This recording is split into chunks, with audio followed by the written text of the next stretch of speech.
14th meeting of the Milton Conservation Commission. The commissioners are appointed by the Board of Selectmen to implement the rules and regulations of the State Wetlands Protection Act, as well as the Milton Town Bylaw. As a matter of formality, we always introduce ourselves. My name is John Kiernan. Michael Blute. Arthur Doyle. Craig McKnight. Kathy Bowen. We have a recorder going here, so when anyone speaks, we ask that you introduce yourselves so that we have a record of the proceedings. First on the agenda, notice of intent, the Neponset River Stormwater, Granite Avenue. Anyone here for that? We understand that they've requested a continuation of a site walk.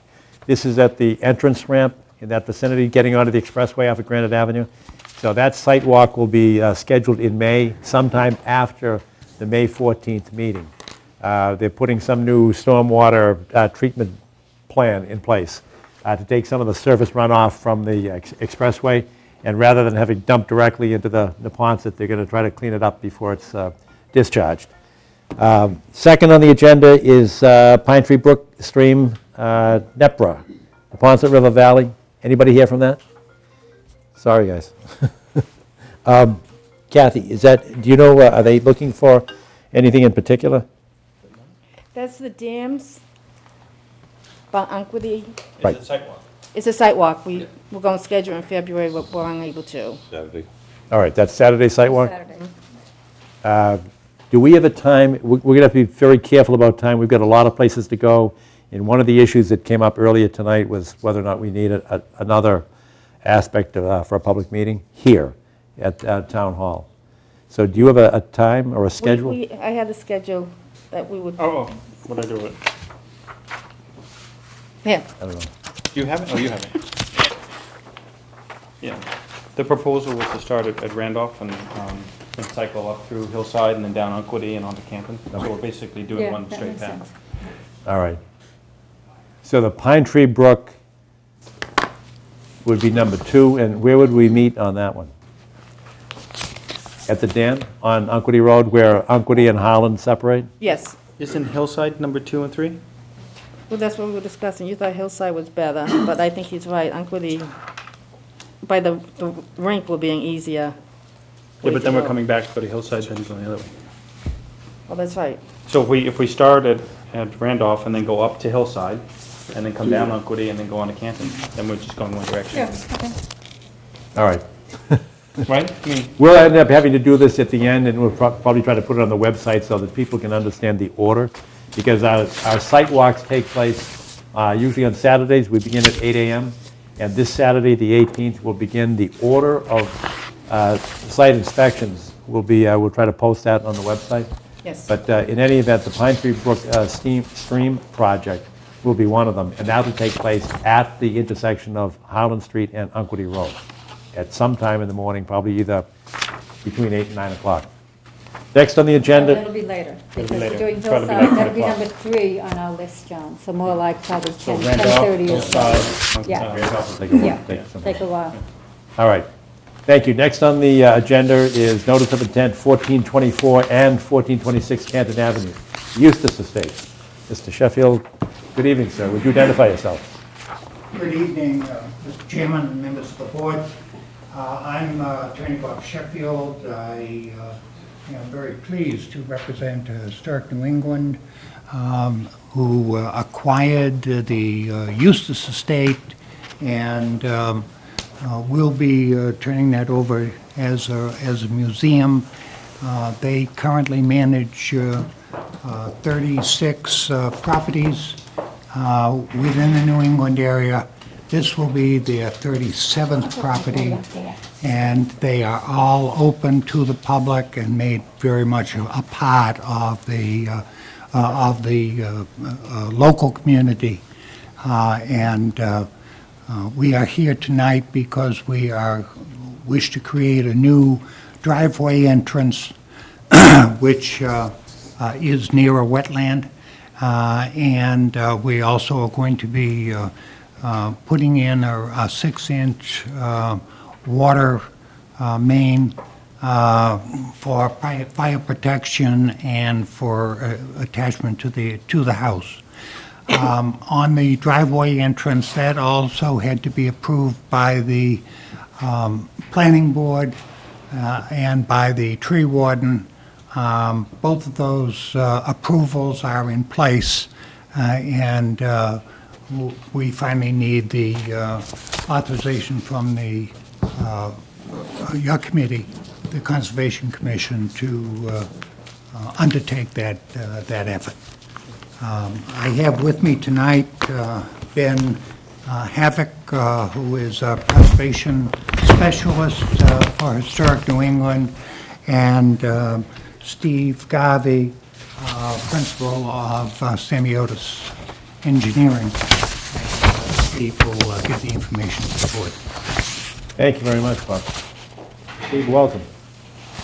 Great, should I use the microphone or should I just use? I don't think so, but Great, I'll is that okay? grab it. You are now a rock star. There we go. So my name is Steve Garvin, professional engineer, and thank you for seeing us tonight. Just to orient everyone, this plan shows Canton Avenue. This is the gatehouse, which is also 1424 Canton Ave. This is the mansion, which is 1426. Back here is Chestnuts Run. The existing drive goes underneath and through the gatehouse. What we've done in relocating is looked at site distance and also just accessibility, because getting through the gatehouse is an issue for emergency vehicles and such. So we've identified wetlands, and there's a wetland report in the filing.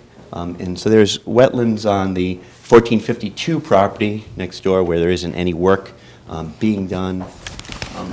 Through here, and this 80-acre site basically goes back almost to the Blue Hills. The wetlands have been identified. The buffer zones are shown in this blue through here. The kind of limit of work is in red. The dark blue line is bank. It's not wetland. We can look at that with the site walk. And the work we're proposing is within bank and the bank buffer. This is the wetland buffer, so we're actually staying out of that with our work. What is being proposed is to bring that new entrance in. There's an existing catch basin with a side entrance there that bank conveys water, goes into that catch basin and ties into the drainage system in Canton Ave. What we're talking about is relocating and actually fortifying it. There's a lot of siltation and a lot of silt that works its way through there. All the drainage off of this will be captured in the pavement and not actually tributary to any of the resource areas on site. So that's what's being proposed. We've gone through the stormwater management policy and illustrated how the project meets the 11 standards, and I guess for now that's kind of a preliminary walkthrough. If there are any questions in clarifying. Steve, I do have a question. I noticed on at least 2 occasions you indicated that isolated wetlands were non-jurisdictional under the town bylaw, and I don't agree with that. And my question is whether or not you've designated those colored areas. Do those indicate state wetlands? And State and isolated. So everything. Isolated What I was is saying is jurisdictional is we're staying out of buffer zones from all those jurisdictional areas. The one piece that's jurisdictional, we believe, from our wetland scientists that we're working in, is the bank that conveys the water all right, through. I see the K1 through K11 Yep. and the J1, but can you tell me which ones are the isolated ones that you were referring to in the report? I believe it's the wetland science report. I believe it's these 2 wetlands. Okay. All right, now, when you say it's non-jurisdictional, does that change whether you're altering wetlands? It does not. Okay. It does not. When I was saying we were staying outside jurisdictional area, so then in the wetland scientist report, she referred to them that way, but we're not working in the buffers of those also, or within the non-jurisdictional buffers or the bylaw wetland. So there's no work done in any of those resource areas that were identified in that report. Okay. All right, Tell thank me you. on the map, where is the new driveway coming out exactly? So the new driveway is coming out right here, adjacent, about 30 feet off Okay. of the gatehouse, and at this point is where it joins in. This is the existing drive. So it ties back in basically as close as it can. It was looked to be brought as close as it could to the gatehouse while still respecting its historic architecture. So the driveway is coming in from Canton Avenue in this new section and then going up behind the existing driveway. Ties into the existing driveway right here. The existing drive currently comes through under the gatehouse. Yes. There's parking here and then turns and works its way around. So as opposed to coming through, we're just coming along the side and tying back in. Okay, because you seem to be within, what is the blue line you're indicating, the dotted blue line? This dotted blue line is the 100-foot buffer off of that bank. Okay. So it is a resource, and we're working within 25 feet and 100 feet of that. And we've identified that. We're actually filling about 17 feet of bank to move it over. That bank feeds into that catch basin I was talking about that has that side entrance to it. So what we've done is we've provided a new, much more structural and side catch basin entrance that will allow the water to be transmitted in the same way it currently does. And what's the definition of bank? I mean, is that a resource area? It is. So how much, what's the alteration? What's the square footage of alteration? So 17 linear feet bank is per linear foot, and that's detailed in the report. And then I think there's 2,700 square feet of 25-foot buffer zone of that resource area, according to the bylaw of that 25-foot buffer zone, and then about, I think, 7,500 to 8,000 square feet in a 100-foot buffer of that. One of the issues that we have under the town bylaw is whether or not you've done an alternatives analysis. Is there a way to avoid infringing upon our 25-foot non-disturbance zone? So we've identified, and we can go through with the site walk illustrating the other places we've looked at for having the curb cuts, basically. Can you show us there? Sure. So we examined if this existing curb cut could be reused. We examined coming on the other side, and because of site distances and what would have to be disturbed, that was not significant. And then Chestnut's Run was also examined, which has a very steep Very end steep. at the end Very and steep. is has horrible site distance. Yeah. What do you mean site distance? So site distance is there's two site distances. One is if you're there in your car and looking left or right to go out into the road, there's a certain distance required based on the speed limit of 30 miles per hour. And these are all well under what is considered safe by AASHTO, which is the federal regulations.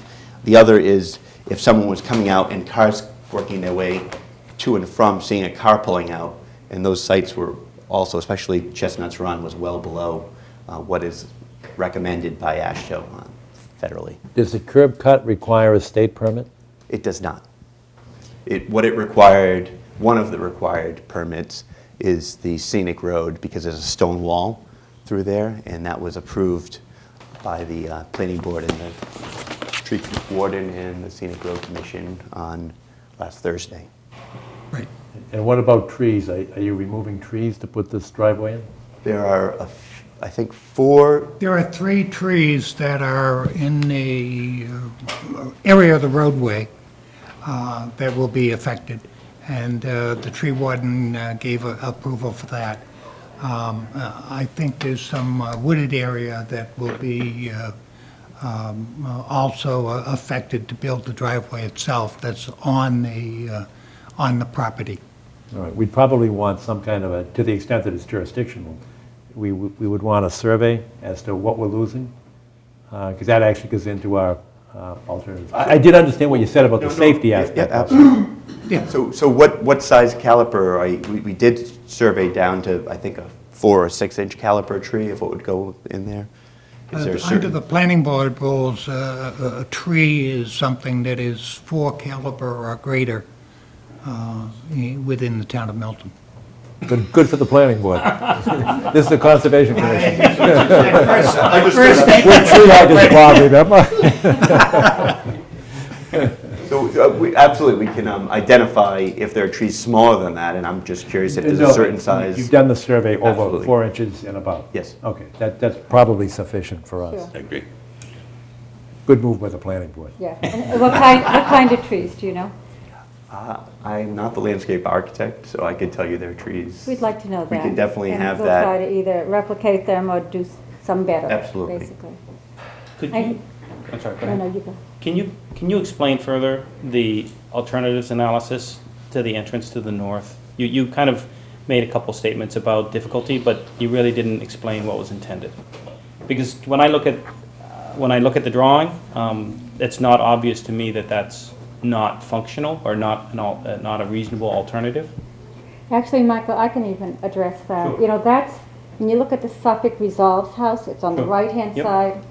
And the steep, that driveway, it's the one that has a big bucket of sand right there. Right. Because it's so steep, I mean, it's absolutely not safe for anyone. I don't know how people go up and down it, so. I'm just looking at the that's- contours on here, and they don't look like there's a significant change in the contours Oh. on the Off the site. road itself, it drops off a good amount. Oh, it does. So there's a big retaining wall, stone wall, that you can see when you're on the other side of how Okay. it drops off. So it'll be obvious when we're on site. Yes, Yes. yes, you'd see Yeah, it. and Yeah. the other thing historically is also, the thought is, this is the existing view, you come in, you see the mansion and everything, and Historic New England can discuss at the site walk too, their mission and what they're trying to preserve and replicate of the experience of entering the. One of the factors that was considered by Historic New England is, if you're familiar with going up Canton Avenue and you look through the gatehouse, you see the, beautiful vista of the mansion, the Eustace Mansion. And that we have similar sight lines here, that coming in, we want to give the people the maximum opportunity to see the entire beauty of the place. So that, that's a factor.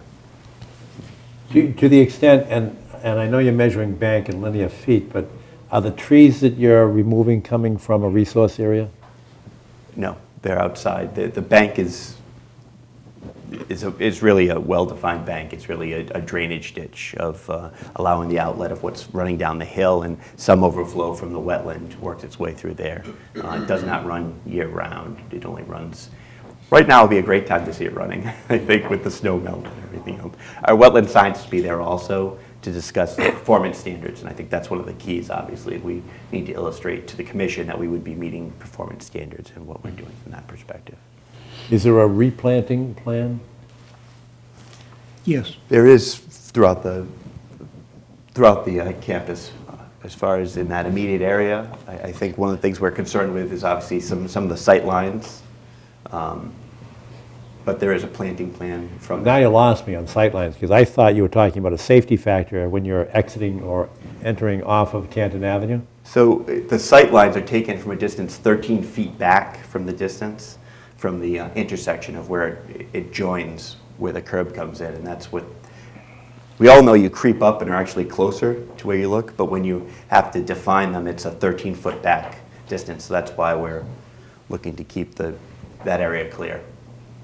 How long is the new driveway before you tie in? I mean, I understand you're coming in off of Canton Avenue, but what's the Sure, so this linear is 50 distance? scale, so you're talking about 50 to 60 feet. And that's it? Yeah. Okay. Okay, good.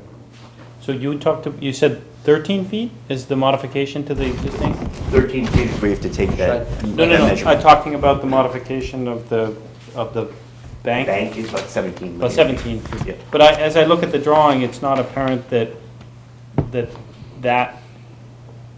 the amount that you're taking out doesn't appear to be that much on the drawing. Is that correct? I mean, and it's all about accommodating the new catch basin. That's correct, for the most part. You're basically backing it up to be able to make the radius. Yep. And you're saying that We're tying it right you're at that backing point. that up 17 feet. Yes. Okay, and we'll be able to walk that when we see the Yep. site. Okay. On Saturday, would you have the new planting plan for the whole campus? Yeah, we can have that. That would be good. Great. Any other questions from commissioners?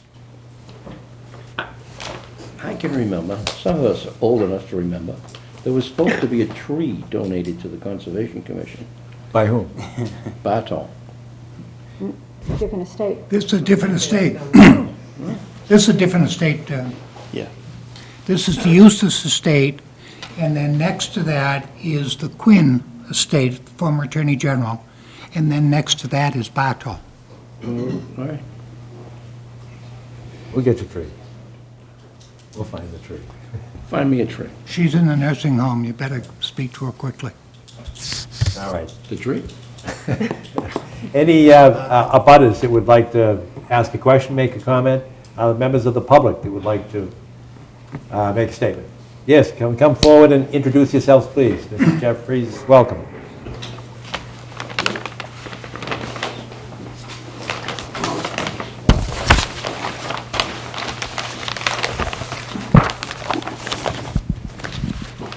I'm Marjorie Jeffries, 1268 Canton Avenue.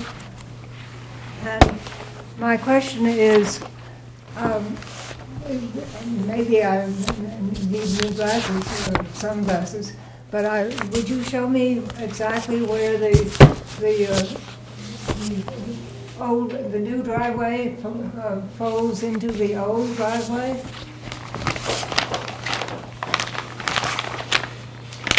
And then it goes up to the house in the regular path. Do you have the next sheet, the 3-2? Because this is very clear, it's an enlarged area of that, and I think it'd make it clear for people to understand.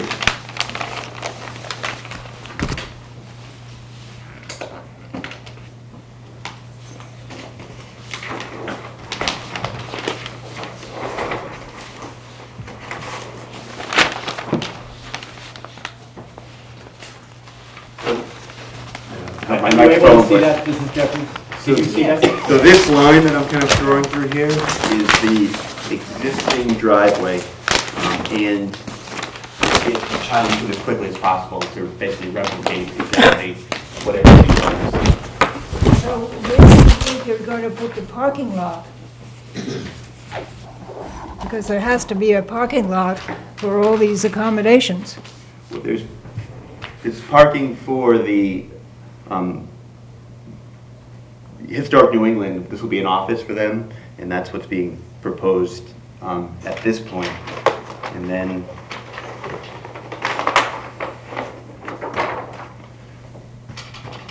the parking for people visiting the mansion will be up here, which is pretty close to, if you know where the apple orchard is, Yes. in that location. Well, Further in. that's a big deal. There's been a lot of controversy about that among the neighbors, because that's right next to the Chestnut Run. Well, this And is you- Chestnut Run. Yes, So it's adjacent on this side. And so these are the wetland buffers. So that, When you say the wetland buffers, can you point to the 100-foot buffer? this is the 100-foot buffer. And So this is the parking proposed lot would be outside of our crushed stone, yes, jurisdiction? that's Yes. right. Or do you appreciate that, Mrs. Jeffries? well, yes, but I thought that the neighbors had made it plain that they didn't want that. They didn't want the parking lot to be there. Now, I think, Margie, there's always been parking there, if it's just in a smaller, No, Next to the there house. hasn't, there's always been a little parking back here. Well, just yes. a little section. yes. So it looks like it's about 3 times what it was, but there were always cars parked here. That's that area. So there's going to be a new driveway north of the house, or I should Yes. say, Yes, there will be, to that parking area. to the parking area.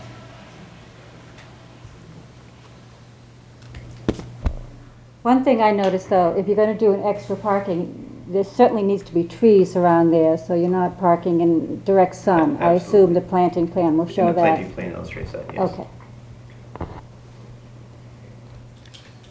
All right, do you have any other questions, Mrs. Jeffries? And I just want to make sure you understand our jurisdictional limitations Yes. for the parking area. Legitimate comment, and it's one to be addressed, I guess, by the Historic New England. But I'm not sure that we can render any assistance in that area. Well, thank you very much. All right, Thank thank you, you. Mrs. Jeffries. I know there was somebody else that wanted to be heard. Yes, ma'am, come forward, please. Hi, my name is Suzanne Moot. I live across the street from Marge at 1269 Canton Avenue, although there's, half a mile of road, of Quarry Lane between the houses, but technically we're across the street. Marge addressed one of the issues that I was kind of curious about, and that was what that mustard-shaped blob was that nobody was talking about. I was going to ask what that was. And if it's not a conservation, I have 2 questions. One is, if it's not a Conservation Commission issue, to form a parking lot, and frankly, for how the property itself is going to be used overall, my question is, whose jurisdiction is it? And the second question is, I assume you guys have to take down some wall in order to build that new driveway? Yes, indeed. How wide a space will you have to take down? We are removing 62 linear feet and relocating 12 feet and, In addition to the 62? no. In other words, we're going to take out 62, then we're going to put 12 feet so that it will, Is it on the drawing right in front of you? Back in, yeah, so it's to create the radius back in, that's the 12 feet that's coming back in. so we're going to take these Yeah, and to go 12, around and here. looking at it to The not house go into already the has resource area. this, so it's going to be balanced off. And then 3 trees that are close to the road are going to be removed. And, yeah, and I guess my final comment relative to the trees is, there are an awful lot of trees in that part of town. I know, I own a bunch of them. I'm personally not particularly concerned about trees that are 4 inches or 5 inches, but there are a lot of big, old trees, and they are things that we should make sure that we endeavor to save, because it takes a long time to get those guys back. And that's, Sure does. and that's one of the big reasons why we've looked at this as opposed to some of the other ones. You'll see there's significant trees, and that's why, even though it's not in jurisdiction, the rain garden was placed, everything's going to be at this place. We worked hard with the landscape architect to avoid the root systems, to preserve those large trees, to be able to do that stormwater management at that point. And I would also say that Historic New England is in the business of preservation, and the trees and the landscape are a vital part of that whole area. The first thing we did when we bought the land was to do an inventory of all the trees in the estate. And we definitely are, planning to preserve as many as possible. So the jurisdictional question? Well, we have, Arthur, you can address that, it's in your hand. It's planning board. Planning board? Well, I'm not sure that the planning board, though, goes to the parking lot. The planning board is considering the curb cut and the removal of the linear. And what about usage of the property as well? Planning board should be the introduction of a parking lot that didn't exist before. It's not on their agenda, though. Bob, do you know? Pardon me? Because we've got a planning board agenda here, and they were considering on April 9th. Yes, Apparently, they considered the removal of 62 linear feet of stone wall yes, and removal of certain trees. yes. But I don't see on their agenda that they considered the placement of the parking lot. No, that is not within their jurisdiction. So who does, and/or the usage of the property? I mean, I am also old enough to, in fact, when we first moved to town, it was Eustace Bartold. It was Yes, before the yes. twins bought the property. One of the things that I know is important to everybody in the neighborhood is how the property is going to be used. And I have heard that there are going to be sort of major social events with some regularity. And I, as a citizen, maybe that's something the town wants to decide is okay, but I would kind of like there to be some sort of a process to say what are the plans, and how will they be handled, and how is the neighborhood affected before folks can go forward. So my question to you guys, and I know you're much more knowledgeable about the town than I am, is who does get to have that oversight? It could well be the zoning board, because if they're renting it out for weddings and Yes. receptions and whatnot, it might be a commercial venture that would be outside the scope of their charitable duties and responsibilities. But And I that- think that's a zoning issue, but that's just my gut reaction. I don't have any official say on that. So will this whole process, by its very nature, go to the ZBA, or does somebody need to put their hand up and say, hey, we ought to take a look at this? This will be going to the ZBA. Okay, so then, okay. Right, but it's a very good point, because the size of the parking lot might not be related to the workers at Historic New England. It might be related to the number of people coming to the wedding. That would be my take on it. Right. And that's why I was raising the issue. Good point. Thank you. Good All point. right, thank you for your patience. Thank you very much.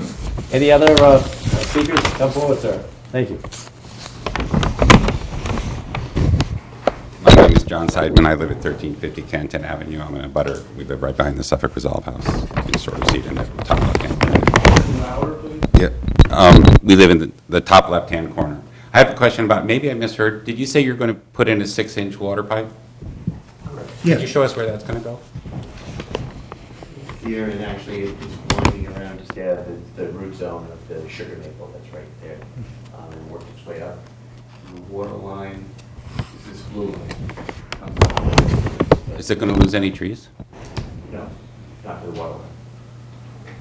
What did you say about the root system, though, for the It's sugar been maple? to keep outside the white state, it's very.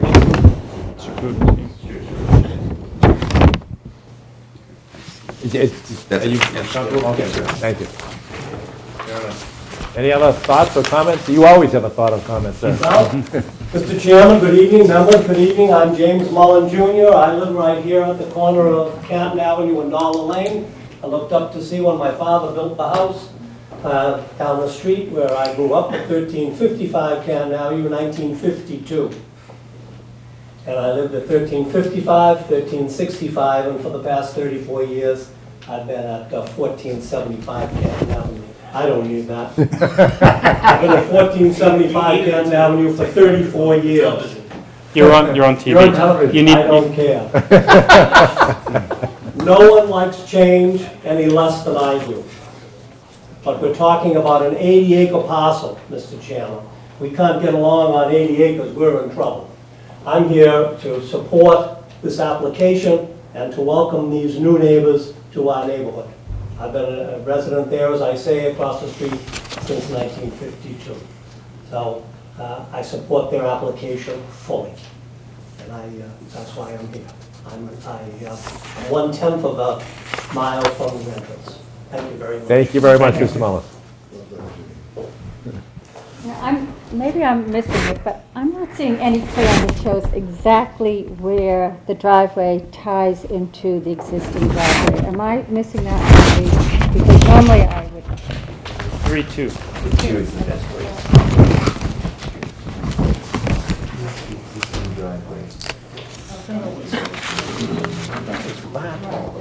This end, right here is the existing. Okay. Oh, now you're getting Or the into, elbow, basically, is a good place to now you're describe getting into folklore. All right, any other thoughts, comments, questions from members of the public? Hearing none, does the applicant assent to a continuance until Saturday for site walk? All right, Yes. the same What issue. time are the time that's on the website? Kathy, can you place that, because you're going to have to orchestrate this. And we'll figure out which is the best one. All right, but it will be, for members of the public, we will visit the site for an inspection on Saturday morning, the 18th of April. Thank you. Thank you very much. Appreciate it. Thank you all. Does Historic New England know who designed the original mansion? Yes. Who? It was, Bingham? Emerson. what? Bingham?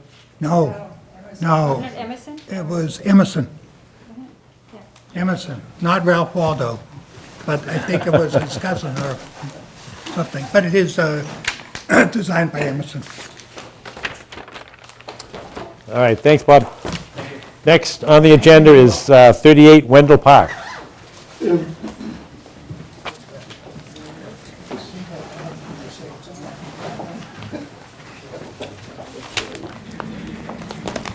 Hey, good evening. My name's Jim Pasquantonio, and I live at 38 Wendell Park.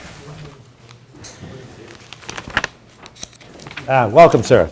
What can you tell us about your project? I'm putting a 28 by 32 addition off the back of the house, and all the drainage system from the roof drains are going to be into leaching drains, and none of the soils that we're going to be digging is going to be left on site. We're going to haul everything out. and put all new stuff back in by my own company. All right, now, I'm sorry, could you say that again? I didn't quite get that. All the soils that we're going to be excavating out of the foundation area, we're going to dispose off of off-site, so nothing's left on the premises. and I'm looking at a picture of the current plot plan. Can you tell us on this plan where you're going? Because it looks like you're significantly away from the brook. So, I'm going to be going off the back of the house here. It's actually connecting off this corner here and stretching out 28 feet and back in on this corner. All right. The bottom level's going to be 32, but the top story is only going to be 24 feet. And it's quite a ways, and the stream is over here. Yeah, it's right here, but it's Where's Canton Avenue? I don't know if the numbers go up or down. so if this is Canton Ave would be Okay. running this way, yeah. All right. I'm just, And I'm like 7 or 8 houses down on the left. okay. And Elm Street would be over here? Correct. Elm Street is over on this side. All right. The other side of Wendell is over on this right. All right, has everybody seen this? This map, I mean, it's easy to look for. Now, this is from Alan Bishop? Correct. Is that correct? Who usually does a pretty good job for us. But it looks like it looks like it's outside of a jurisdiction. Does anybody think that it warrants a site walk? I brought some pictures of the backyard and everything with me, if you wanted to see them. Right, and this is, I'd love to see them. this is a notice of intent, so it's awfully close. I mean, and I salute you, sir, for filing the notice of intent, because a lot of people go the other way and they don't file. So we're grateful. I just did an outline with the orange marks off the Okay. back of the house. The- We could see where it would be. Uh-huh. That's just the back to But the there's no drive. wetland behind the property. No, The only it's ju- wetland it's is the the stream stream. on the other side of the Yeah, road. and I planned on putting hay bales just in case across there. Okay. Which I don't have a problem with if a heavy rain did come. But I said, I want to dispose of everything anyways, just so that it doesn't become an issue. You're a contractor or an ex? Yeah. Well, I own Town Tree and Landscape, and it's a family-owned business. Oh, okay. So I will be doing most of it, except the bill.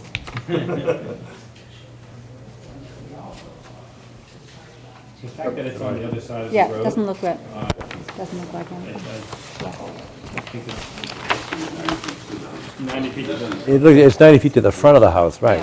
Doesn't, in fact, does not look right. And I used to live on the other side of Elm Street. That picture, you can actually see through. Yeah, And there's no, there's nothing. There's no wetland. There's nothing. Well, the fact that it's on the other side of a public way, I Doesn't mean, look the right at road, all, nothing. all right. There's plenty of depth. Any other questions? None. Are there butters or members of the public that would like to ask a question or make a comment? Seeing none, I don't think there's much return on investment in going to inspect this because it's so far out of our, it Yeah, appears to be don't think completely we out of need our to. jurisdiction. Doesn't look right. I agree. No. I agree. So we can have a motion to issue a positive, non-determination, or non, it's not an RDA, it's actually a notice of intent, so we can issue an order of conditions to allow the project. Do we want to have the, well, the usual boilerplate will be in it anyway, so. Right, the hay bales and, Right. The only thing that I'd be concerned about, and I'm sure you're familiar with this, is storage of equipment. Yeah. While you're building, we like to keep it out of the buffer zone. Yeah. So, but it looks like from your driveway, you can get your equipment into It's your all in the backyard. backyard. It'll stay in the backyard. And I'm proposing to do it on a Friday and Saturday, and the equipment will be out, and they're gonna do the inspection on Monday for the town, and then put the footing in, inspection. So within 1 week, it's gonna be completely dead and backfilled.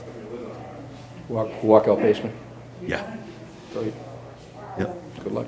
Yeah. They don't hit water. So what kind of trees are you going to plant from town tree and landscaping? There's a good list that's going on there. Okay. All right. The south side to get some shade, it does work. Yeah, that's right, yeah. So you got a motion? Yep. Is there a motion to approve the order of conditions? We Yes. issue. Go We ahead. approve this and issue an order of conditions for it. Right. I'll second. Subject to the regular boilerplate. Yes. All right. Anything else? All right, any discussion? All in favor? None. All right. Thank Okay. you very much. Okay. Good luck. Thanks. It's nice when they're like that. That's a good point you made, John, about the wisdom of coming anytime it's questionable rather than Yes. Absolutely. after the fact. All right, number 5 on the agenda is 0 Central Avenue, Town of Milton.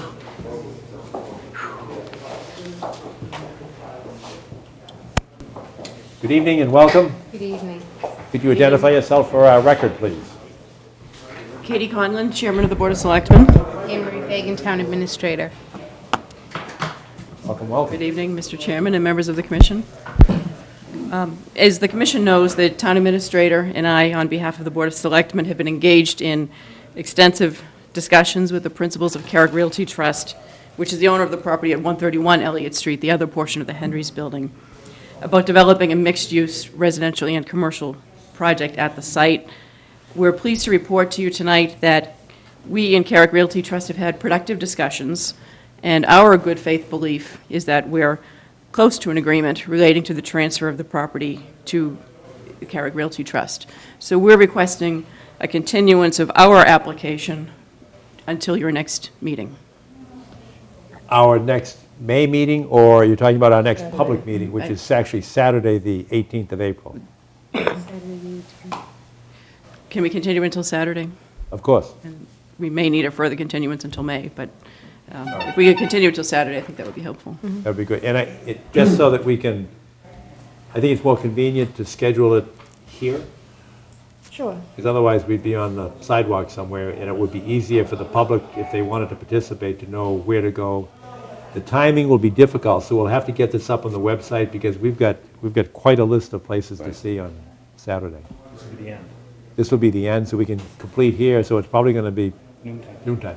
Noontime? It's, Well, don't count on that until you see Yeah, it. Kathy will it post might it on the be later than website that. as to the timing. But we're basically doing a big circle of the town. We start at 8, but we should be here in 4 hours, I hope. I hope. yeah. I won't be surprised, though. I mean, we're starting out at Randolph, so that's going to be a chunk of time. All That's going to take 45 minutes, right? I agree. To an hour. Yeah. I agree. All right, so that's a ballpark So that's 9 guesstimate of o'clock, time. But we will post the time and the agenda. We'll try to be as precise as possible on keeping the time. And if I could have your cell phone number, then if we're running late, I can call you so you're not sitting here. Okay, we'll provide you with that, Kathy. Thank Okay. you. All right, thanks. Logistical question, and you should probably all know this. Is the town hall open on Saturday morning normally, or can we make sure that it is open? I was just writing that note, Mr. Chairman. It is not normally open on Saturdays, but we will have it open for you, and we will make sure we provide Kathy I have with the the cell phone numbers as well, so that she can keep us Perfect. abreast of the time frame. And I do have a key to this building, just in case you guys are running late, or I can open the building. Okay. Could we do it at the library instead? The library's open. They've got a conference room downstairs. Well, it doesn't matter to me. Doesn't have to be in this building. So if it's easier to do it at the library because they're open, that would be another option, right? And if they have space. That's the we'd have to thing, get whether or the- not the I don't know rooms if are- people sign up for the use of the Yeah. conference. They Yeah, do. you do. Right. And I think on Saturday, they do use it a lot Yeah, for, okay. It's pretty busy. I think this is a safe harbor. Yes. All right, we'll stay here then, okay? Great. Thank you very much. Thank you. Thank you. Thank you. Thank you. Next on the agenda, 6, is the notice of intent, 131 Elliott Street. That's the demolition project, which will be followed by number 7, notice of intent, 131 Elliott Street, which is a site development project. I think they're right outside. Right.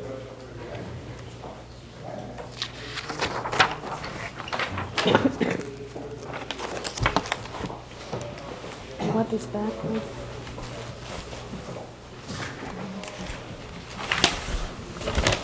Hi, good evening.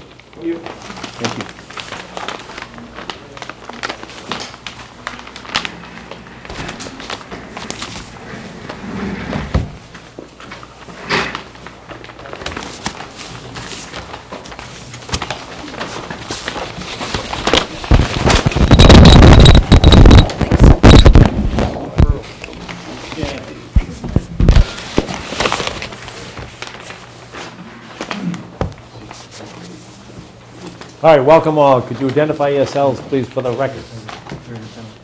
Peter Freeman, attorney for the applicant. Chris McCarthy with Allen and Major. Stephen Connolly, applicant. All right, welcome all. I know you've given us some materials of late, including the Phoenix report from, we received that this afternoon, which would be the water quality tests from the water pumped out at 131 Elliott Street back in May of 2014. But can you just go through the materials that you submitted to us, tell us what you have, and tell us what the significance is? Sure, we'll have Chris McCarthy do that, and in addition to the Phoenix report, we indeed do want to go over the other information, which we believe is responsive to all of the things that were discussed and requested at the last hearing. So, Chris? Do you want to touch on the water analysis first, or? Sure. Well, you know, we're. I know I have not read it. Yeah, and we are not, you know, the water analysis testers by any, you know, stretch. All we can say is that, you know, we've looked at some of the numbers. Well, first of all, the bill of lading was allowed to be dumped. It wasn't at a hazardous dump site. It was at a regular waste treatment plant, which, you know, states right there that it was not hazardous material. And the other,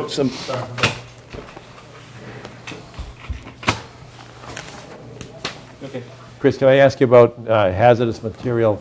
DEP definitions, is petroleum product outside of hazardous? Are they treated separately? I'm not sure of that. I'm just looking at some of the results that came out of that test, which, by the way, that water doesn't exist on the site anymore. It's been dumped. It was dumped out previously. Right, last May. Wasn't it? Right. So, but what was in that,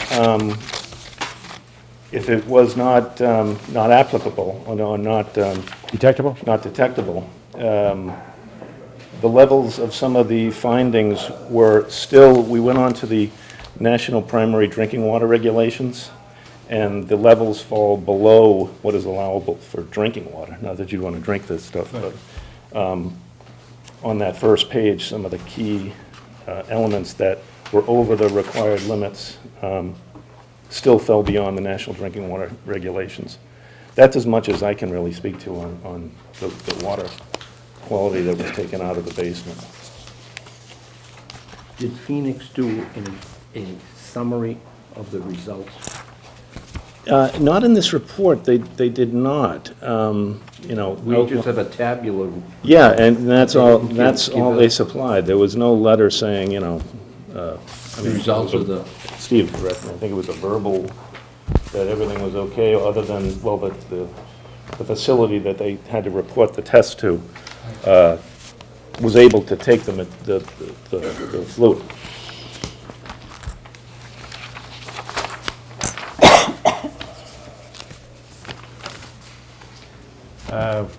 We probably need some guidance on this. Many of these chemicals I can't even pronounce. And just from the number of syllables in the chemicals, I wouldn't want to drink it. Well, Mr. Chairman, I'll see if I can follow up with RIS and EQ and see if I can get, if they have additional information on the findings on this. Okay, that would be very helpful to us. 'Cause I know I can't interpret, at least at first blush, and as I said, I haven't read it.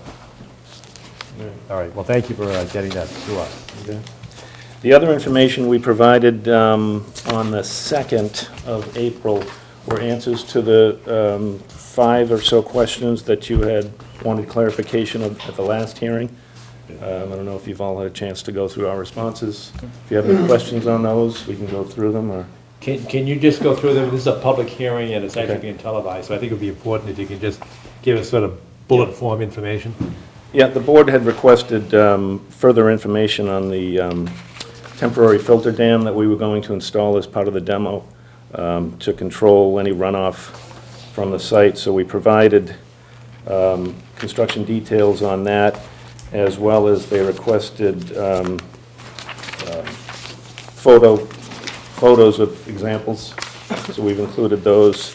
I'll note those photos that we included in the document. Those are from a pond in Waltham that happens to be in the an ORW. It's actually the Cambridge Water drinking supply that pond is tributary to. So this is the exact same filter dam that they approved and that we would be using on site. I mean, certainly not as large. Right. But that's what it would look like.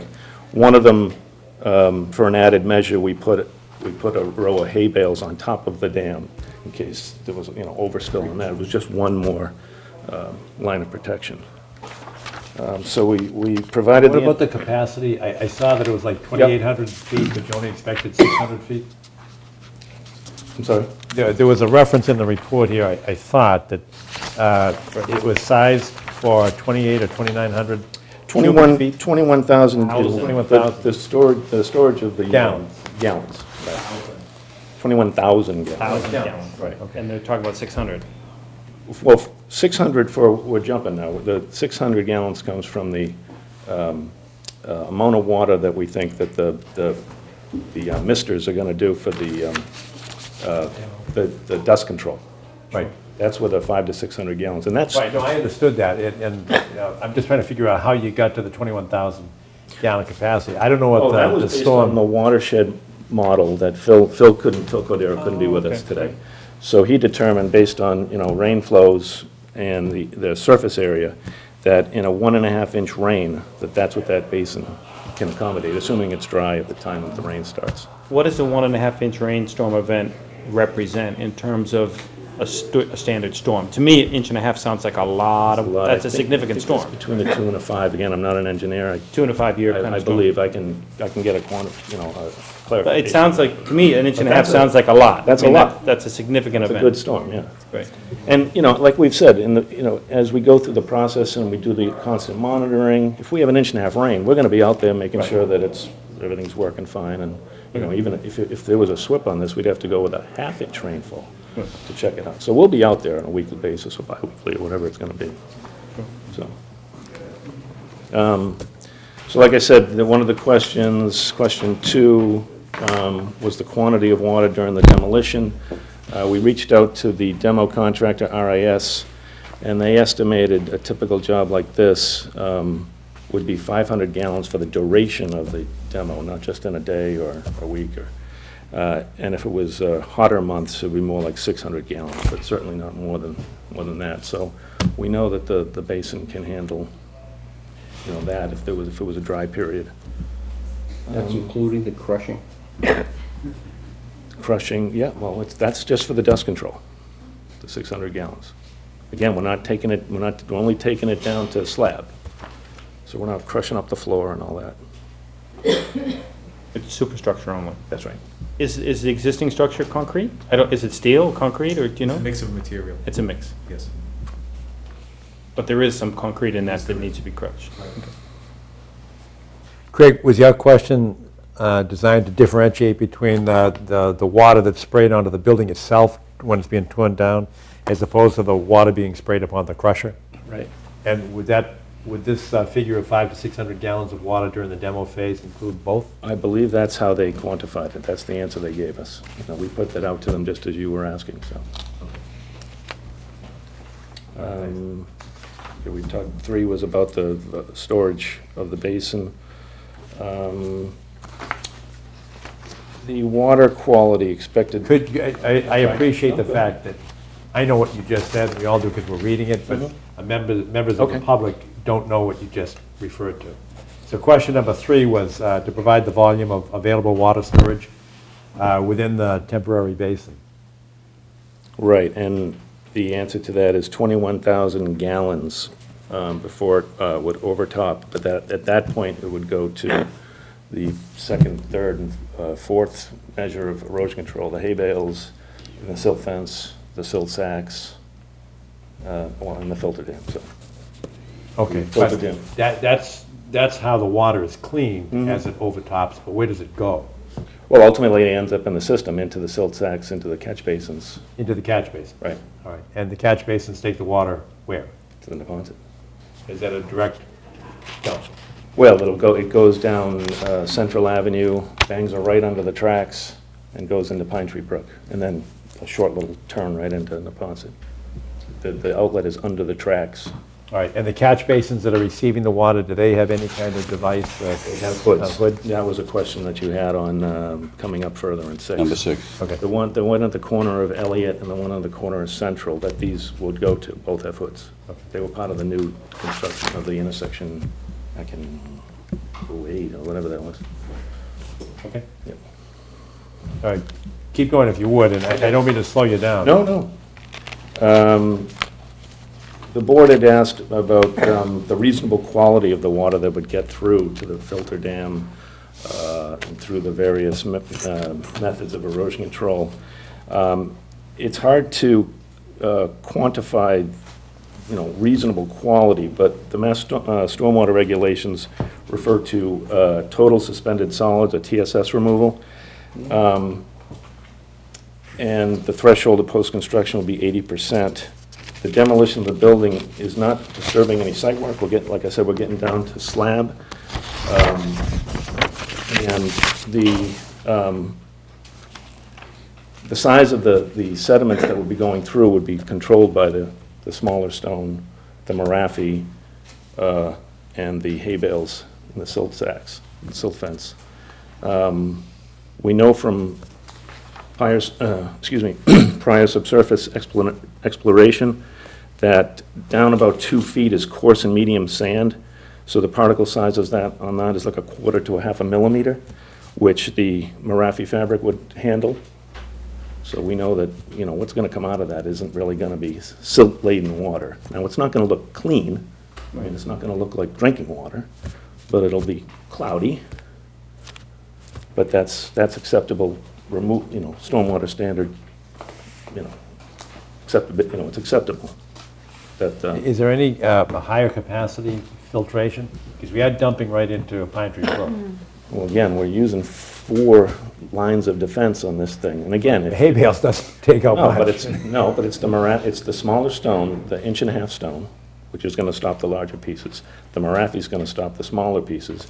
The larger stone is going to hold this whole thing in place. And then, as it spills out, then it's going to hit silt fence, hay bales. Then, as it gets through that, it's going to get to the catch basins through the silt sacks, which is like Marafi. So, the chances of muddy water coming out of this is slim to none. You talked about, even in here, it refers to this as erosion control. And our concern, I have a concern about erosion control, but the bigger concern is about contaminants that might be in it due to the demolition and the filtration of it. And I understand that the level of filtration that you're doing. Mm-hmm. You mentioned earlier about monitoring and having someone on site to monitor the quality of the water that's actually going out into the storm, the catch basin. Can you define who that will be and how often they will do that? Because if we can show that the water that's coming out is clean by a standard, then that kind of alleviates a lot of the concerns. And knowing that we can show that that's at that point and have that test done, at least at the beginning of it and then periodically going forward, that resolves a lot of my concerns, and I believe that would resolve a lot of the concerns of the commission. Yeah. I guess it's to what level, your definition of monitoring and to what water quality you're looking for. Sure. I mean, if you go by DEP standards, we're doing the required amount. But you're approaching it from a best management practices approach, but our question is, and that's great. But I want to know, what is the water that's actually making it through that? What is the total the suspended solids that are in that are being now discharged into the Pine Tree Brook and therefore into the Neponset? Just so that we know that we've hit a standard that's acceptable for that kind of a discharge, and understanding that the process, that the best management practices that you're putting in place are trying to achieve that.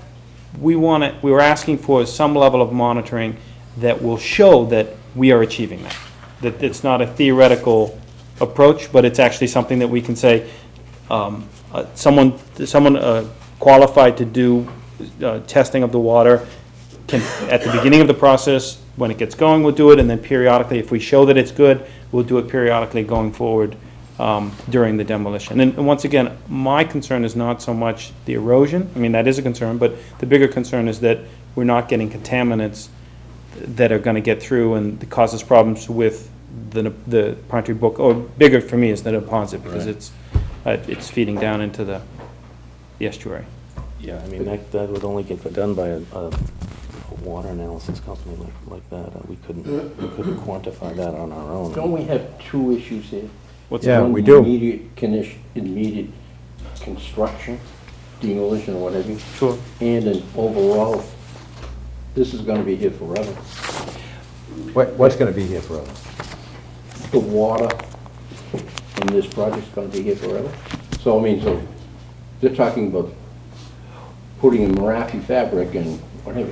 Yeah, but we're talking What about happened- demolition right now. This is just demolition. This is demolition. Yeah. So the control mechanisms that they've proposed for the parking areas and the filtration going in during construction, that's another discussion during the development phase, or the construction Does this phase. have to go to the MWRA? I don't know. I mean, because what they're talking about is, even during construction, you cannot be constructing a new connection into the town drainage system. No, what they're proposing, correct me if I'm Right. wrong, what they're proposing is to use the existing, Well, put a new pipe in. That's in the proposed development, not the demolition. not the demolition. You're not gonna have anything from the demolition go into Pine Tree Brook or into the Neponset. Yes. Yeah. No, but they're gonna use the existing catch basin. They're gonna feed the existing piping system through the existing catch basin, and all the filtration that's leading up to that catch basin is what we're talking about. And then what I'm talking about is, can we get that water that's going into the catch basin, after it's gone through all of this filtration? Yep. Do an analysis of that water at the beginning when it starts to flow, so we can say, this is effective. And that's, I think we're being realistic. I mean, I think we're being, I don't find that is burdensome in terms of expecting to show that it's being effective. I mean, in theory, I mean, there will be water in the sumps of those basins that we could probably take out. I just don't know the process from that point and who we would send it to. Maybe Phoenix, yes. We'd have to, if you agree to do it, we'd have to get an answer for that. I have a question too, because you've described a filtration system for removing suspended solids. Right, but my concern is that I don't know what these chemicals are, but these would not necessarily be picked up by any one of the 4 filtration systems. But they're gone, either they're gone now, or if there's water in there again, they're gonna be taken out by the same method before they take the building down. I don't wanna work in a puddle. But, yeah, but that's my concern, that if there's something in the building itself that's creating whatever this is, and I don't know if it's good, bad, or indifferent, but I do distinguish between the petroleum-based hydrocarbons and hazardous waste, because DEP treats petroleum products and hazardous waste differently. So if this is not hazardous and it might have been dumped in a licensed landfill, that's fine, but it's not fine for Pine Tree Brook. So Well, it wasn't a licensed That's why we need to landfill. know what these chemicals are. And I know you can't answer it, and I sure can't answer it, but we need some help in trying to figure out what this is, because we don't want to be dumping, PCBs into Pine Tree Brook and then into the Neponset. That gets back to the narrative that you requested earlier. Yeah. Yes. But, Right? yeah, I think you're right, but doesn't this show that there isn't that condition going on? Doesn't this in itself show that? I don't know. I'm looking at some of the, we've got some levels of chemicals above the norm, or above the, Okay. whatever the reference dose is. Sure. But I just don't know the significance of it. I mean, there must be, I don't know, The variance. 200 chemicals listed here. Plus, it's a year old. So in the demolition, during the demolition process, all of the equipment, generators, transformers, standing equipment is all removed prior to the demolition of the building. So we shouldn't have any concern about chemicals within the equipment being released during the process. We're basically talking about a shell of a building, structure, concrete, steel, wood. Correct.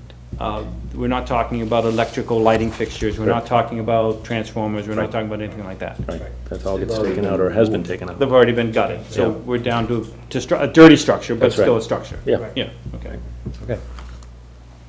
So do you feel like the description of this report, the narrative of that report will give you the level of review that you're asking, in terms of understanding of the chemical? I think so. Oh, okay. But remember, this water came from what I call the swimming pool, which is basically the foundation, Right. the basement. The It's just basement. sitting there, and what was it, 20,000 gallons Yeah, close to it. Right. taken out of it? All right. Right. So we just need some level of assurance that we're not dumping the wrong kind of thing into Pinetree Brook and the Ponset River.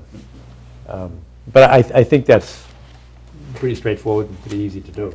Like I said, I'll circle back and see what they have for a summary Okay, of what that is. perfect, thank you. Chris, I didn't mean to shut you off. Not at all. The board wanted details of duration of demolition and anticipated sound levels. The duration of the demolition is approximately 4 weeks. This will allow for the removal of the structure in coordination with the MBTA. Quantifying the actual sound levels during construction is difficult without engaging an acoustic engineer to establish a baseline. But the RIS anticipates using hydraulic excavators to create an entry point into the structure so that they can try to work within it as much as possible, which would, muffle some of the sounds as much as possible, at least while some of the walls were still up.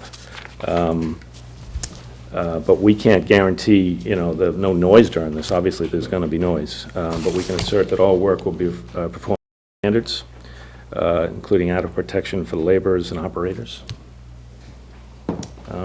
This is going on 6 days a week, 8 hours a day. I believe it's whatever the approved times for the town are. I don't know if they're going to let them do Saturdays, I'm not sure. I'm not sure. Yeah. Whatever the building department allows. Whatever the building department will allow, normal hours. I don't think we're looking for Will any. not exceed OSHA. Will not exceed OSHA, we'll be in compliance with OSHA standards. Well, we will be in, or RIS will be in compliance with OSHA standards. But I'm not going to speak for RIS on their methods. Well, somebody's going to speak. Yeah, if the applicant does have to speak to the contractor. They'll be in compliance. They will be in compliance. Yeah, we can stipulate that, we'll be in compliance with OSHA. Okay. We touched on this, the board wanted to know the presence of hoods and central and LED drainage system. When we had done the camera work, I had taken pictures at the same time, so we had noticed, or identified that the two catch basins in question, it did indeed have hoods. And that was all the questions that the board had last hearing. All right, thank you for getting that to us, and we look forward to the summary of the chemical analysis. Now, can you tell us what you're looking for this evening? Sure. Right now, we're talking about the demolition only, although we do want to go on to the site application as well.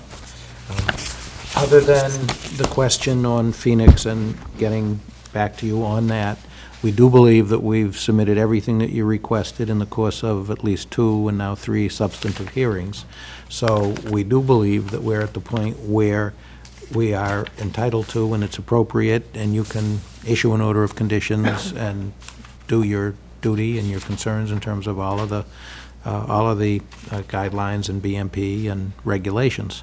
So that's what we're looking for. We're looking very clearly for an order of conditions. We've had some preliminary discussions, but the public should be aware that this is a joint project, or hopefully it'll be a joint project, so the town has to demolish its portion of the site, and the applicant is demolishing a larger portion. I don't know, what is it, 75, 25, something like that? And the difficulty that we've been trying to address is that if the applicant were to proceed with the demolition, right now, it would leave an unstable Milton building, because the west wall, I'm not sure of the directions, I think it's the western wall, is in horrific shape. And I think that if you would remove the main building and leave only the 25% that is owned by the town. We've got a bad wall there, and my concern is both public safety. That would engender a collapse without a shoring up plan. And the other thing, it's public safety, but it's also environmental, because if that building collapses, part of that building is dirty. And we need to be able to coordinate, my view, is that we need to be able to coordinate the town's demolition with the applicant's demolition. And we're looking for a way to see if we can expedite and facilitate that project, that joint project. And I've been trying to struggle as to how best to proceed on that. And I'm open to all suggestions, but if we could get the town and the applicant together to move forward in coordinating this so that the demolitions could be done at the same time, I think that's critical. And I understand, Peter, you don't even have to say, or Steve, you don't have to say that you don't want to get held up by the town. I understand that. And I will reach out to the town. I mean, the Conservation Commission will reach out to the town and see if we can expedite a response to get everybody in line to do it together. Because I'm loath to suggest that we issue a permit to demolish part of the building until we have assurance that it'll be done at the same time. Because to leave one building or the other there would be a danger to the public and invite an environmental disaster. Mr. Chairman? Outside of our purview, though. I mean, is Not that... not environmentally, no. Well, Mr. Chairman, if I may, first, this evening is the first time after being here for several months that we've heard that. And it is somewhat shocking to me and to my client that it would take all this time for the chairman to suggest that we cannot get an order of conditions on our own.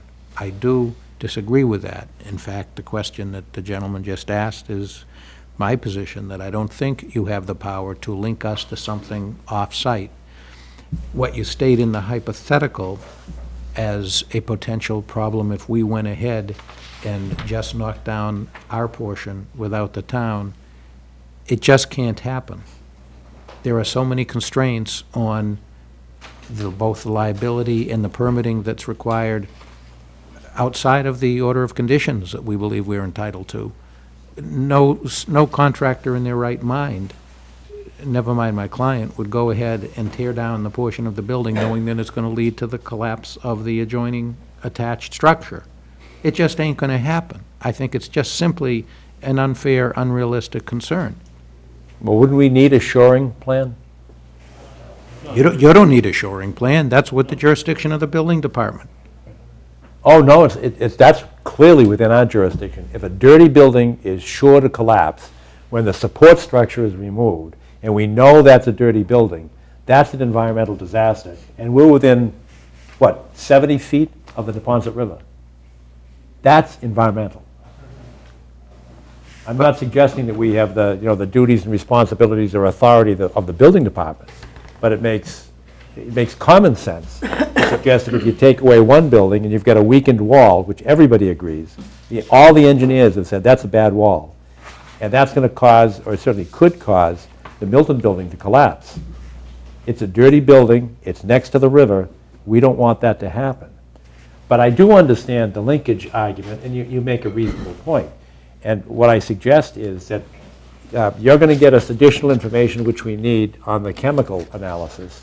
And we're not looking to kick the can down the road, but I suggest that we reach out, we as the body reach out to the town and see if we can expedite their petition. Now, their petition was just continued until May 14th, May 14th. Just now? The Milton, right, yes. We're meeting Saturday with them. It's Saturday, all right, so it's April April 18th. So what I'd suggest is that, and I'm not trying to, conclude our discussion, I invite more discussion, but one idea would be to continue this hearing until Saturday, the 18th, and see if in the interim, and I know that's not much time, but to get the town's reaction to how do we get you both in there at the same time so that you don't get slowed down and the town is inspired to get this building down. Can we come to a contingent approval?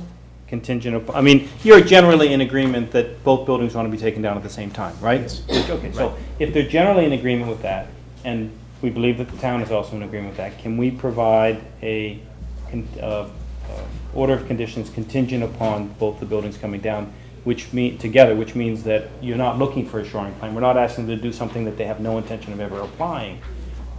And everyone's on board with the same strategy. It's a pretty good idea, but the applicant might suggest that that contingency would evaporate in, say, 30 days, 60 days, 90 days. It's an idea that's been discussed. Yes. Yeah. Okay. So that, how do you feel about, maybe you can address that, a conditional order of conditions, or a contingent order of conditions, and specifically whether or not you'd seek to put a time limit on it. Yes, it's certainly in the right direction, and again, the spirit is, I think, sincere on all sides, the town, us, and the Conservation Commission, from what I hear tonight. The reason for the time element in terms of that condition is simply because we don't want to have to wait forever, although still the pragmatics are, which is where there is room for us to discuss. The fact is, the strong likelihood is that it's going to be taken down together. Right. So, I can't articulate more than that, the concern that we don't want to somehow get into a catch-22, vis-à-vis the town. Not to interrupt, we still have to adhere to the agreement that we have with the Board of Selectmen, with the town, for the demolition of the structure, which means they're coming down simultaneously. Okay. So we're obligated to work with the town on that. Okay. So this order of conditions doesn't subvert that. It's in line with that. It's in line with that. I mean, this is a major premise that we've held for months. Right. And I support what you're putting on the table. This is almost going on the 1st of May.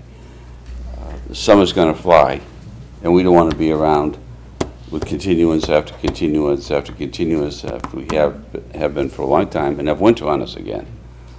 So anything that we can do to move forward, I think, is going to be advantageous, as long as we build into it the provisions that you were talking about. Reaffirm the jointedness of the undertaking and a reasonable timeline. That the difficulty is, and Peter's suggestion is a good one, but if you put a time limit on it, and you, I think, correctly said there's a strong likelihood that it will get done, but that presupposes that there is also a possibility that it won't. What happens if, after the passage of whatever the time is, 60 days, what happens if they don't come to an agreement? Refiling?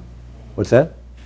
Then we've got the same problem that potentially we have now, and that is a portion of the building coming down. Nobody wants that to happen, but the time limit is difficult. In that scenario, if a portion of the building were coming down, your major concern is the shoring, right? Because you want to make sure that a shoring plan is in place in order for the other portion not to fall down. Correct. Okay, so if in that time frame, if at that time, at the end of that time, if they want to proceed with the demolition, then they need to submit a shoring plan for approval. But, Right, because then that gets rid of the whole thing off the table, because then they either run into the time limit and they come to an agreement, or they haven't. well, the town would have to submit a shoring plan for their building. I don't know how, that's between your negotiation Right, between you and the because town, I don't know. well, there's ongoing negotiations with, as you heard from the previous continuance, that are going well. Sure. A lot of progress on it. But the deeded responsibility specifically calls for the removal of the building or the shoring of the town building. Sure. So I don't want to take on that responsibility. If something happens that the town's not going to move forward with their demo, Yeah. and we came to a conclusion that we're going to move forward with ours, it's the town's responsibility to shore their structure. Because on the south side of the property, the town's building is on my property, and it's dependent on my building for standing it, and along with the west side where the collapse is, which is the town's responsibility as well. So when you talk about the dirty section of the building, that's the town's. When you talk about who's responsible for shoring, it's the town. But what we're saying is that I'm not looking to go in there with an order of conditions. I'm not looking to wait for 60 days and go in and start pulling a building down and risk this thing coming in. I'm not doing that. Right. That's not what this is about. What this is about is just completing my application. We feel we've performed on our notice of intent, and we just want an order of conditions. Right. Just to close this thing out, that's all. So, I think that with some of the specific suggestions that have just been made, and since it appears that you're having a hearing on Saturday, it seems to me as though it makes sense for us to again, we still want to continue the rest of the discussion tonight and on the site application as well, but it seems as though it would make sense to give us all a few days to think of what type of condition would be acceptable to us and meet your concerns, talk about it again on Saturday. Makes good sense, Peter. I agree. Let's do that. Any members of the public, abutters, folks that want to comment, question? All right, do you want to add anything to this before we adjourn until Saturday? No, other than perhaps a question which I don't want it to be rhetorical, if you can answer, and I know that you're reserving, for more information on Phoenix, and now we're reserving or talking again on Saturday about a condition related to the actual physical demo, the timing in the town and all of that. My question would be, can you give us a sense as to, are you satisfied that we have submitted everything that, is needed to be submitted, and that if we work out this last item, that you would be comfortable with either issuing or closing the hearing with a positive vote, knowing, of course, that the order of conditions has to be drafted.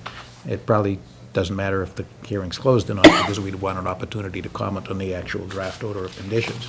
But to have a sense on Saturday that that's where we're at, that, we can indeed move forward. You could work on an order of conditions, and that we would have a sense that we're going to get a positive order of conditions. I have to restrain myself sometimes because I'm an optimistic guy, but I think we've made considerable progress. You've given us some of the data that we needed, and it's very clear that we all want the building done. Right.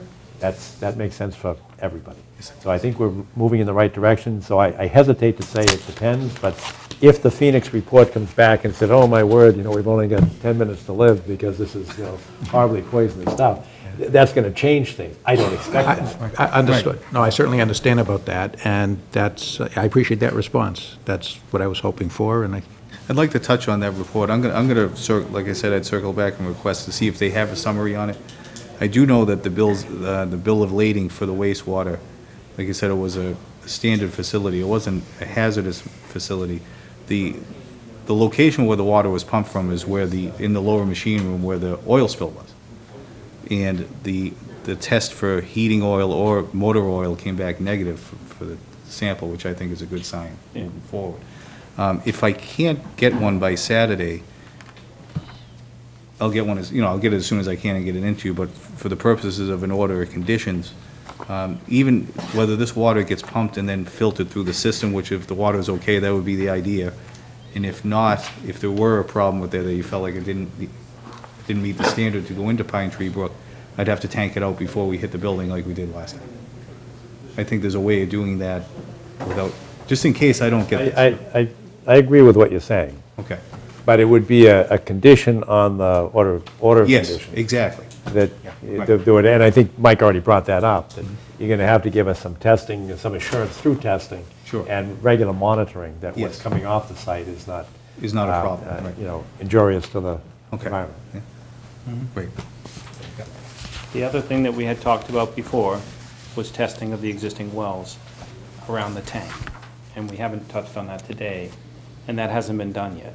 And from our perspective, it seems like a very simple and straightforward thing to do, in terms of getting someone to go in, pop the well caps, taking water samples and testing it. I still don't understand why there's any resistance to that. It seems pretty straightforward. And based on the report, it appears that there is no issue. So we just want to verify that from when the report was done to now, that we're not triggering something. And I don't know that it changes anything relative to the need to pull the tanks out right away, but we just want to know what's under the ground that we want to know that it's as clean as the report says that it was. I understand that. I thought that we did discuss it and shared our thoughts as to the timing, which is the concern. And again, for the safety and environmental, I should say, protection, Sure. which is obviously your legitimate concern, as it should be, What we don't see is why it has to be done right away. I'll share with you what we now have as a condition in the comprehensive permit that has been issued. It was issued the day after our last hearing with you. And this is the timing that we obviously believe is appropriate because we accepted the condition. After demolition of the buildings on the site, but prior to the removal of the underground tanks, the applicant shall engage the services of a licensed site professional who shall prepare a Chapter 21E report for submission to the town. No building permit shall be issued unless A, the Chapter 21E report indicates that there are no oil or hazardous materials located within the bounds of the site, or B, the applicant has removed or mitigated such oil or hazardous materials in compliance with the requirements of DEP, because that's the protection. To do it right away, you know, as a condition, either before an order of conditions or as an order of conditions that calls for it sooner, I just really don't see what the harm is, because this timing works, and we're agreeing we'll do it. And that's prior to the demolition? No, it is, but just so that everybody's on board, I just found that out today, and I'm embarrassed that I didn't know that the ZBA had written an opinion. I think it was the day after our last meeting. Yes, it was the day after, It was the day following our last meeting. I wasn't aware that they had done that. Yeah. But so Peter's recitation is accurate. And Kathy, could you see if you can get a copy of that and distribute it to all of the commission members? That would be very helpful. So that's saying testing It's after the demo. after but before the the superstructure demo? Yes. But But after? Before the removal. Foundation? Before, that's right. Yes. Yeah. And from a practical standpoint, like the level of the tanks in the ground and the level of the monitoring wells, the tanks are below the water table. Yeah. So I'd rather, when we get the building down, lift the tanks, and it's either a problem or it's not, and clean it up. Because the wells, whether it comes back clean or if it came back clean, it still doesn't, for me, it Doesn't change what you have to do. doesn't change what I have to do. Right. And How could it come back clean? They went in, they were dirty when they went in. they were not dirty when they went. Yes, they were. No, they weren't. Look at the Rizzo I report. looked at the Rizzo report. Rizzo report says there's oil down the bottom. No, it doesn't. But wait a minute, No, it doesn't. Craig, Page But it doesn't. the issue is the same, though. Whether it's clean, it doesn't matter. If it's dirty, it doesn't matter, because they've got to come out. Come out anyway. The And he has wells, to remediate it. there were 10 wells drilled. The ones that are inside where the lower machine room in the water table is where the oil is. Not on the outside where you're asking to test. The ones inside in the lower machine room where it broke the water table is where it came back with oil. And that flow was taken out, all the fill was taken out, all the water was taken out. Down to rock. And down to rock, and there was confirmatory samples taken on the perimeter of that. That's how I read the That's report just- as well. Yeah, that's Right. it. Yeah. So you're not even asking me to test the stuff that they found oil. You're asking me to go outside and look around. And what I'm saying is, Adjacent to the, under the 10,000, two 10,000 gallon tanks? there's Or one there's 10,000 one gallon tank, tank? yeah, right. That said, I think it's RZ3 and RZ4. They didn't, it specifically stated in the report that the groundwater monitoring wells, which is RZ 1 through 4, that they did not find oil in those, in the water content, and that's why they didn't move any further. Right. That's It's all what- inside. Yeah, that's it. So my thing is, we get the buildings down, lift the tanks, if there's a problem there, clean it up. Because no matter what the proposal is, whether it's mixed use, 40B, whatever it is, the fill, both in the lower machine room and out with those tanks, has to come out of the ground. Right. For a foundation. It's either gonna go into a truck that's gonna go to a clean landfill, or it's gonna go into a truck that goes to a dirty landfill. There's no difference. Doesn't mean a thing. I'd just rather do it in a logical sequence. Right. My concern was, if we're going to use the area above the tanks as a filtration basin, actually, we lined it. Right, that's right. So my concern before was that we wasn't lined, and there was a potential for that water to go through it, and now we said it's lined, so there isn't, we're not feeding. We moved it up It's off all of that going as out. well. Right. Okay, so, I'm sorry, my issue went away. We'll send some You're right. deja vu. Yeah, no, you're exactly right. In the area of the basin we were filling in, we were lining the top We're of lining that, it, too. that's right. So there isn't, we're not getting infiltration above the tank. Right. Correct. Any other thoughts or questions? Because I think we have your assent to continue this until Saturday at ballpark noontime. Do we know noontime At- here? Yes, it will be here, right. It'll be here. You want to establish the new time good for you? Well, You have a few different, we've got a lot of places to go. We should be back here, and we'll do our best to be here at 12, but Kathy's setting up a schedule, and then Okay. she'll post that on the website. I move you provide lunch. give myself. Yeah, we'll have to check our budget for that one. Anything else, Greg? Right, the one thing that still concerns me is that DEP reviewed this, okay, when the initial spill occurred, and they gave it a conditional approval as a light manufacturing facility. I don't know if there's different criteria from a light manufacturing facility to a residential facility. Now, they say they're gonna test all this according to DEP, but what standard at DEP? Well, the I can't- comprehensive permit from ZBA says that they have to get a licensed site professional, which I think was your idea, Right. after the demolition but before the construction.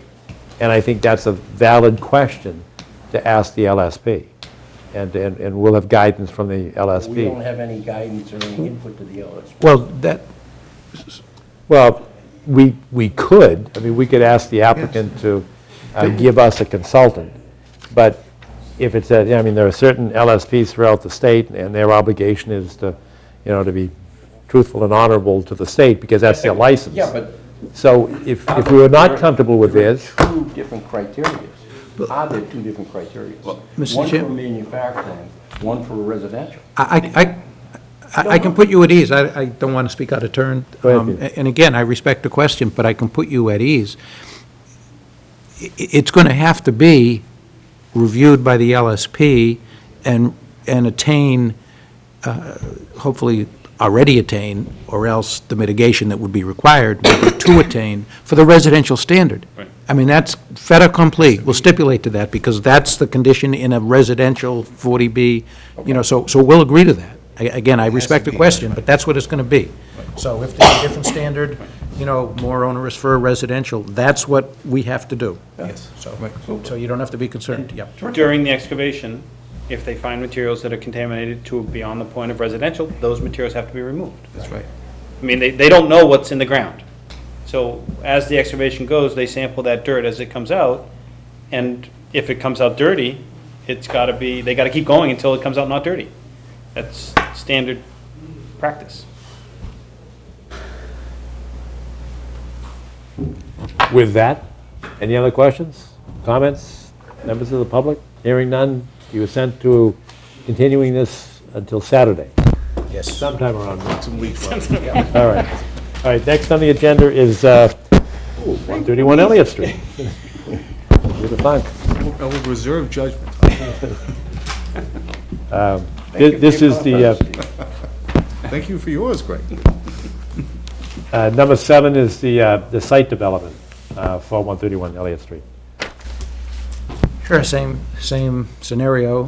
For Chris to summarize, I'm having a momentary memory lapse as to how much we got into that. I think we did at the last We hearing. really didn't. I'm not sure, we have nothing to summarize. I mean, if you have any more questions on the site, I mean, we can answer them or try to anyway, but.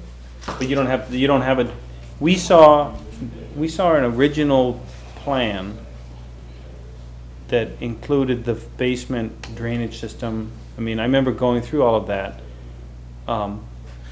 But that was a long time ago. Well, That was- let me. What was that? That was. Well, just so you know, with this, issued and final, no appeals on the comprehensive permit, the building plans are the same. You're certainly right, and this is what I thought we discussed, but Sorry. with the zoning board. Hold on, Peter, you have to change the tape. Right, exactly. Thank you. Yeah, we've gotten both, yeah. So what was submitted both to the ZBA before they concluded and voted, and what we submitted, again, my memory, I apologize, whether it was discussed much at the last hearing with you folks, I'm not sure, but Chris will get more into that, but we did submit what is the one significant change, which is it's no longer tying into the existing town system there. It's now basically, I believe it's all a gravity flow drainage to the Pine, up Elliott to Pine Tree Brook. And we submitted the plans on that. And we had agreed even with the zoning board that we have to get the stormwater management permit from town DPW. Correct. And of course, we have to get your order of conditions, but where we didn't, because it's 40B, just to point out, where we didn't ask for a waiver on that. We'll work with the DPW and get their own approval. So. Correct. I mean, the set that we produced and submitted to the ZBA and to the commission reflected all the comments throughout the whole process so that it's a clean set. It's got all the changes, all the revisions. And the last major revision related to the drainage was, instead of using the undersized where the drain line that goes under the tracks turns into the 8, we met with the town DPW and agreed on installing this line directly into Pine Tree Brook across the street, which we do. We have to apply for a stormwater management a connection permit with the town, so they would have review over that. That is really the only change over and above. I mean, and when we discussed it, we talked about it. That came from the camera ring and all that stuff. Sure. That relates directly to the piping, to the drainage and the piping system. And I remember we talked, and that's what I was remembering about the basement system we talked about, and the change out of the parking level. But I don't know that we've gone into discussions about other issues relative to planting plan, relative to other issues about the construction of the new building that are pertinent to us, and I don't recall that. I think you're right. I think we have some. We did waive it. In the initial I presentation, yeah. in the initial presentation, I know what was covered, which was, November, it was a long time Yeah, ago. it's a long time I do agree that I don't think there was much discussion with you folks yet, Right. but I also believe that we have submitted sufficient Yes. and significant, but sufficient information for you to go about looking and asking questions and, to move it along. We have the latest set of, when did we receive the latest set of drawings? Do we all, these drawings, we have these already in our hand, in possession? What's the date on those? It's the revision of 210, 215. You would have had I them believe in they your were packet. submitted before the Yeah, last I thought we- hearing with you I know we folks. gave you half scales You at the do? last Yeah. meeting, but yeah. Yeah. We have those? If you need any more sets, we'll get them to you. Let us know. All right, one of the issues that we addressed, I think it was November, was that we were losing a significant amount of open space, and that was a concern. If you put the whole project site into 4 quadrants, and you look at it from the Elliott Street side looking towards the river, the lower right quadrant, the one closest to Elliott Street, was covered almost entirely by a building. There was a narrow strip of open space, but we essentially lost that open space, and that's, of course, where our tree was. That is a concern, and that's the source of the enforcement order. And we were looking to, obviously, we can't find a 250-year-old tree that we can transplant and put back there. But we certainly need space there, open space there, in order to replicate as best we can several large trees. We do have a performance standards of 3 to 1. I don't know how in the world we get 3 250-year-old trees, so that's impractical. But we do want a response to that. But right now, you've taken away from us that open space.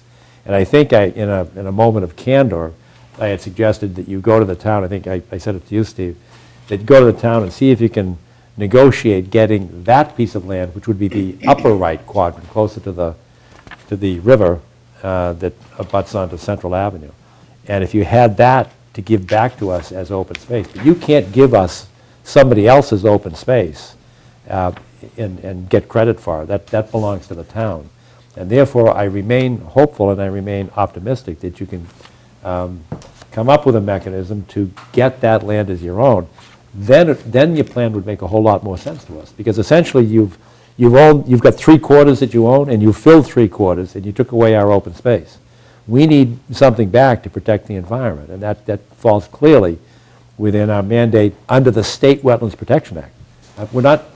We understand the ZBA component of this, and we're not talking about the bylaw, but it's still an adverse impact in the riverways protection area. And that's a significant issue. It is for me, I'm not speaking for the commission, but that's the big issue as to how do you replicate that which you've taken, the tree, and how do you prevent the project from eliminating the open space that the citizens have enjoyed for, these 300 years. A couple of responses, and Steve, you can fill in some of the facts, but I think the open space aspect, although the open space in our proposal, because of the tightness of the site, is limited, but there is some other open space. And what you're, I believe, talking about open space with the existing Hendry's building is really paved. I mean, it's not like it's green, usable, you just said, for our citizens for hundreds of years. I can't speak to hundreds of years ago, but I do know, Craig can. Sorry, I didn't mean to set you up. And it's not just that it's an eyesore and all of that, but I mean, if you walk the site and see what's there, it's been a long time since there was really any, usable open space. In that front corner at Central where you say, it's being eliminated, well, it's true, it's going to be, well, at the very front, it's building. But the point is now it's going to parking right there now. Well, that's what I'm going to say. Yeah, Right yeah, now, what I'm yeah. saying is what has been referred to by the chairman as the corner near Central of open space. It's open only if you talk about there's no structure on it, but it's paved. It's not in the environmental sense open space. So albeit there's not a huge amount of new green and tree plantings and all, but there is some which, Chris or Steve can go into in more detail. So I think that we certainly, within the Riverfront Protection Act and the WPA, especially with the acknowledged standards that they have recognizing, a previously disturbed or built area. That's exactly what we have. So I think we can, and I say we, I mean together, I think you can make findings and issue an order that we've met that concern as to open space alone. Now, the tree cutting, that's something else for the reasons that you said. We can't, on the site, put in maybe not even one, nobody can put in a 250-year-old tree anymore. In terms of the size of a tree, we can do some plantings. Maybe we can embellish, and I don't want to just throw something out that's meaningless, so stop me, nip me in the bud if I'm completely wrong, but, maybe we could embellish the size of some of the trees that we're proposing on site, number one. Which I think we've discussed. And number two, and I believe this was discussed, excuse me, it must have been November, maybe last time. The idea of, and it would take agreement with somebody, I think it was a town site that we were talking about. Which site was it? With the library? Yeah. If they were interested. Yeah, and it would take obviously agreement with the town, but putting one or two, or if it absolutely has to be three, but on a site like the town library site where, number one, there's space to do it, to do that as, yes, off-site mitigation, but it still helps the environment and the public concern that you're concerned about in terms of your role and your protecting the interests under the Act. So that could be done as off-site mitigation. That would be really meaningful, because again, it's not just town-owned, but it's a public realm if it's the public library or something like that. So those are the two responses that we have, dealing with the tree itself and then the open space.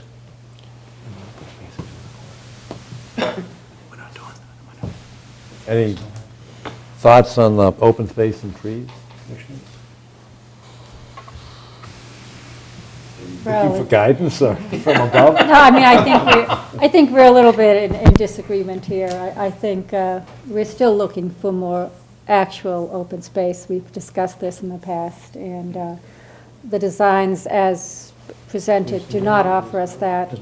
No real public use of any little bit of the design, the building. And as for the trees, I think we have to give it a whole lot more thought as to how we replicate, as to how we compensate for the loss of that tree. I agree with that. Any thoughts? I agree with you. Just another fact, which I didn't express it this way, but Chris reminded me, I don't believe there's a quantification, the way there are with some things in the WPA and the regulations in terms of the open space. And in fact, we actually are decreasing the impervious area in our proposal versus what's there now. So, I think that's a significant factor, pure and simple. I haven't seen those measurements, but I don't doubt I'd you, like to Chris. see those measurements. We issued those in the stormwater report at the very start of the filing, and then revised based on Horsley Witten's comments on watersheds and whatever, all the review we went through with the Board of Appeals, we've We satisfied. weren't privy to the Board of Appeals review. Yeah, well, that Why should- don't- Since we're, presumably we can have, even if it's brief, we can continue this after tonight's discussion to Saturday as well. So, why don't you pull out the pertinent parts that you're referring to for the next hearing? I would appreciate more time to go back and look at what there was and at my notes at that time to see what was discussed and said. And honestly, I'm trying to remember back and not all there. Honestly, yeah, so.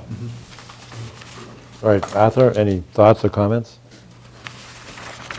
I think I'm less of a strict constructionist on this than other colleagues, considering the limited business space that we have in this community, the burden of taxation, and the need to be reasonable in terms of the construction process in the town. I agree with tree mitigation.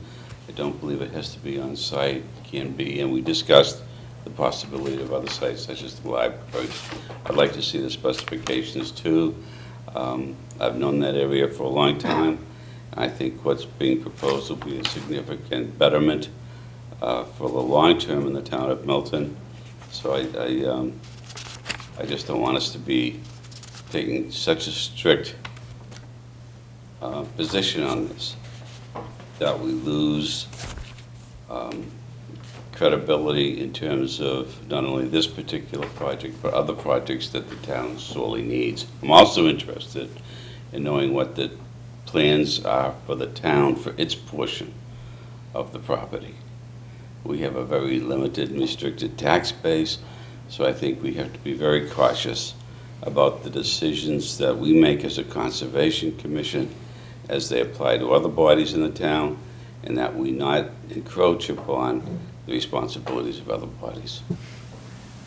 All reasonable points, but another reasonable point, or I should say and, as opposed to but. Another reasonable point might be that if in my design of the 4 quadrants, if the applicant had all 4 quadrants under its control, I think there's a far superior design that could entertain both open space, public use, and fulfill the goals that you just mentioned, But the isn't tax that, base. at this point, hypothetical, because we do not know what the determination of the town-owned property is going to be? What do you mean determination? That's up to the applicant and the town. That's my point. Right, but it would make it a whole lot easier for our consideration in considering environmental resources and our performance standards. And like protecting open space it's a good thing. And it would certainly make a whole lot more sense to me that if they had that open space to deal with and then reconfigure their building, and then we could get the best of both worlds. And I would just encourage the applicant and the town officials that are negotiating to come to some kind of a resolution. I think it would aid us in our task. Well, I think we're well ahead of what has been in place historically in this section of the town, considering many of the industrial bases that we have had compared to today. So again, we're well ahead. I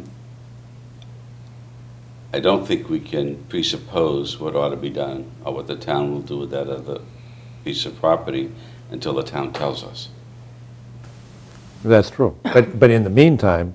So I can't discuss anything. How can we discuss in the meantime? Well, but that's the problem. Well, it's my problem, not the rest of the commission. My problem is that as I look at the design currently, it's too big for the 3/4 of the lot.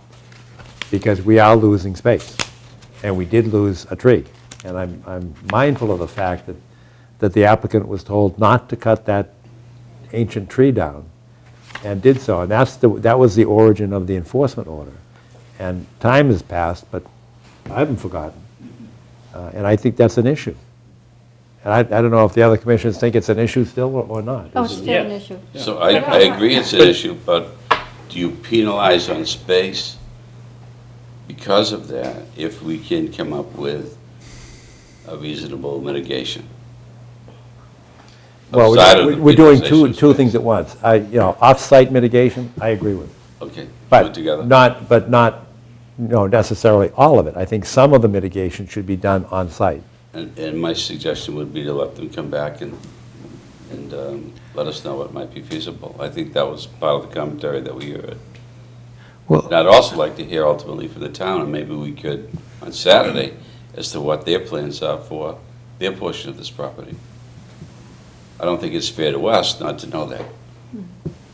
And Arthur, I agree with you about the need for tax revenue and the need to have a building there that we can be proud of.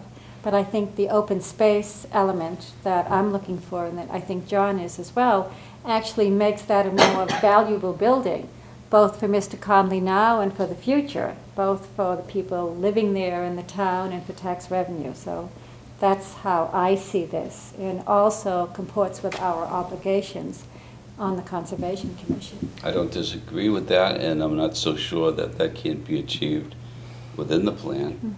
I do know that there are many people in this community that are absolutely beside themselves over the tax base and the lack of tax revenues, and it's getting to a breaking point. I also know that there are plenty of people that are very disappointed in the numbers of years. I wish I could give you the numbers, their legions, with how long it has taken for this to be resolved in the town of Milton. And business people who work in other communities say this would never be tolerated. So I just want to move this forward in a reasonable manner without undue penalization, and as much of an appreciable and reasonable mitigation of past incidents as possible. I don't think we can be punitive. I think if we're punitive, that message is going to carry into a lot of audiences for a long time, and will work against the community. Compensatory is the word, not punitive. I agree 100%. That's not our role to be punitive. I would agree with Compensatory compensatory. is legitimate. Yeah. This is not an easy one, No, I agree. and it shouldn't be. Is there any room for movement under the current property division there, which I call the three quarters? You've got the three-quarter quadrants. Is there any possibility of shrinking the size of the building to give us more space? The real answer is no. And I would submit that in addition to what I already said, and even recognizing your word compensatory and the concern about open space, but as with all property rights, you don't look at them separately. You have to look at the whole package. And when you overall look at the comparison of, let's call it before and after, the interest that's under the Wetlands Protection Act that you are doing a good job to protect and all of that, are the interests really advanced or not advanced, made better or made worse, if you compare the before and after? And if we can't go forward with the building that we have approved, which I say 40B only because we have the permit and they're hard to finance, we need the number of units, and that's not to say that the deal with the town may not come to fruition. You heard from the town. But we have to look at it as the 40B project right now, and we're entitled for you folks to make a decision based on this plan, not on the conjecture about the possible four quadrants, as you put it. And so when you look at the before and after, is the town better off, and are the interests that you're protecting under the Act better served by creating a problem for us to go forward so that the building may last, the existing building may stay there and continue to have the potential hazards and the, lack of good systems and all of that, versus a new building that doesn't have tons of open space, but actually, as you will see, does have less impervious area and cleans up so many aspects, which again are part of the purposes of the Wetlands Protection Act. If you make that comparison, again, I think it's a no-brainer in terms of what would be appropriate and a very responsible decision on your part. So, we can get into the details more with the information that Phil will give you to refresh your memories, but, that we have to push forward on the building as it's proposed. Pure and simple. Understood? Any other questions? Yes. Have you people considered the DCR project going on at Central Ave? And how the coordination between the two projects is going to come about? I haven't considered it yet. I saw a notice that, I believe it's sometime this month, they're having a meeting on the DCR Path construction project over at the Foley Building over on River Street. I don't know if that's already happened, or if it's... I saw the notice on that, too, but I don't know I don't have the the date. date. I do know that they are... It was last Monday. Last Monday? Okay. In the notice, they stated that the access for the work was going to be done at the entrance at Central Avenue where... Right, that's what I'm concerned about. Yeah, so I don't, they're coming in from the Dorchester side of the tracks in that entrance. They're working on that side of the tracks. We're not, so... You're not? And we're not going to be on the river side of the tracks. That's where the path is going. So I don't know if we're going to be interfering with them or not. The path is at the tracks. It's on the opposite side. It's on the opposite side. It's not on the building side. 5 feet. No, you have the tracks. He's talking about the side of the riverside. track. It's on the river side of the tracks. It's away from us. I mean, it is. I don't know what else to... I can go to my car and bring you back the plans if you'd like to see them. I mean, I've been down there a number of times. Yeah?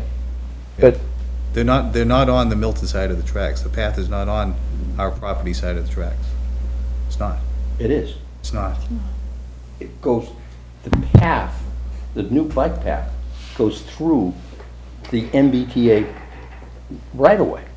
It goes through the MBTA. There's land on the MBTA to the right. If you're looking at it from the bridge and you're looking down the trolley tracks, and our building is on the left side, and then you have the trolley tracks, and then you have the bike path on the right side, and then you have the river. I'm talking about the bike path. Yeah, the bike path is right there. It's on the, Right, it is. it's on the opposite side of the tracks. What I'm saying is how, first of all, that's the town property, that corner. I'm not anywhere near that entrance. And the second piece is that it's on the right side of the tracks. I'm working on the left side of the tracks. I'm not interfering with the trolley tracks at all. I have nothing to do with it. I'm not gonna be over by the river whatsoever.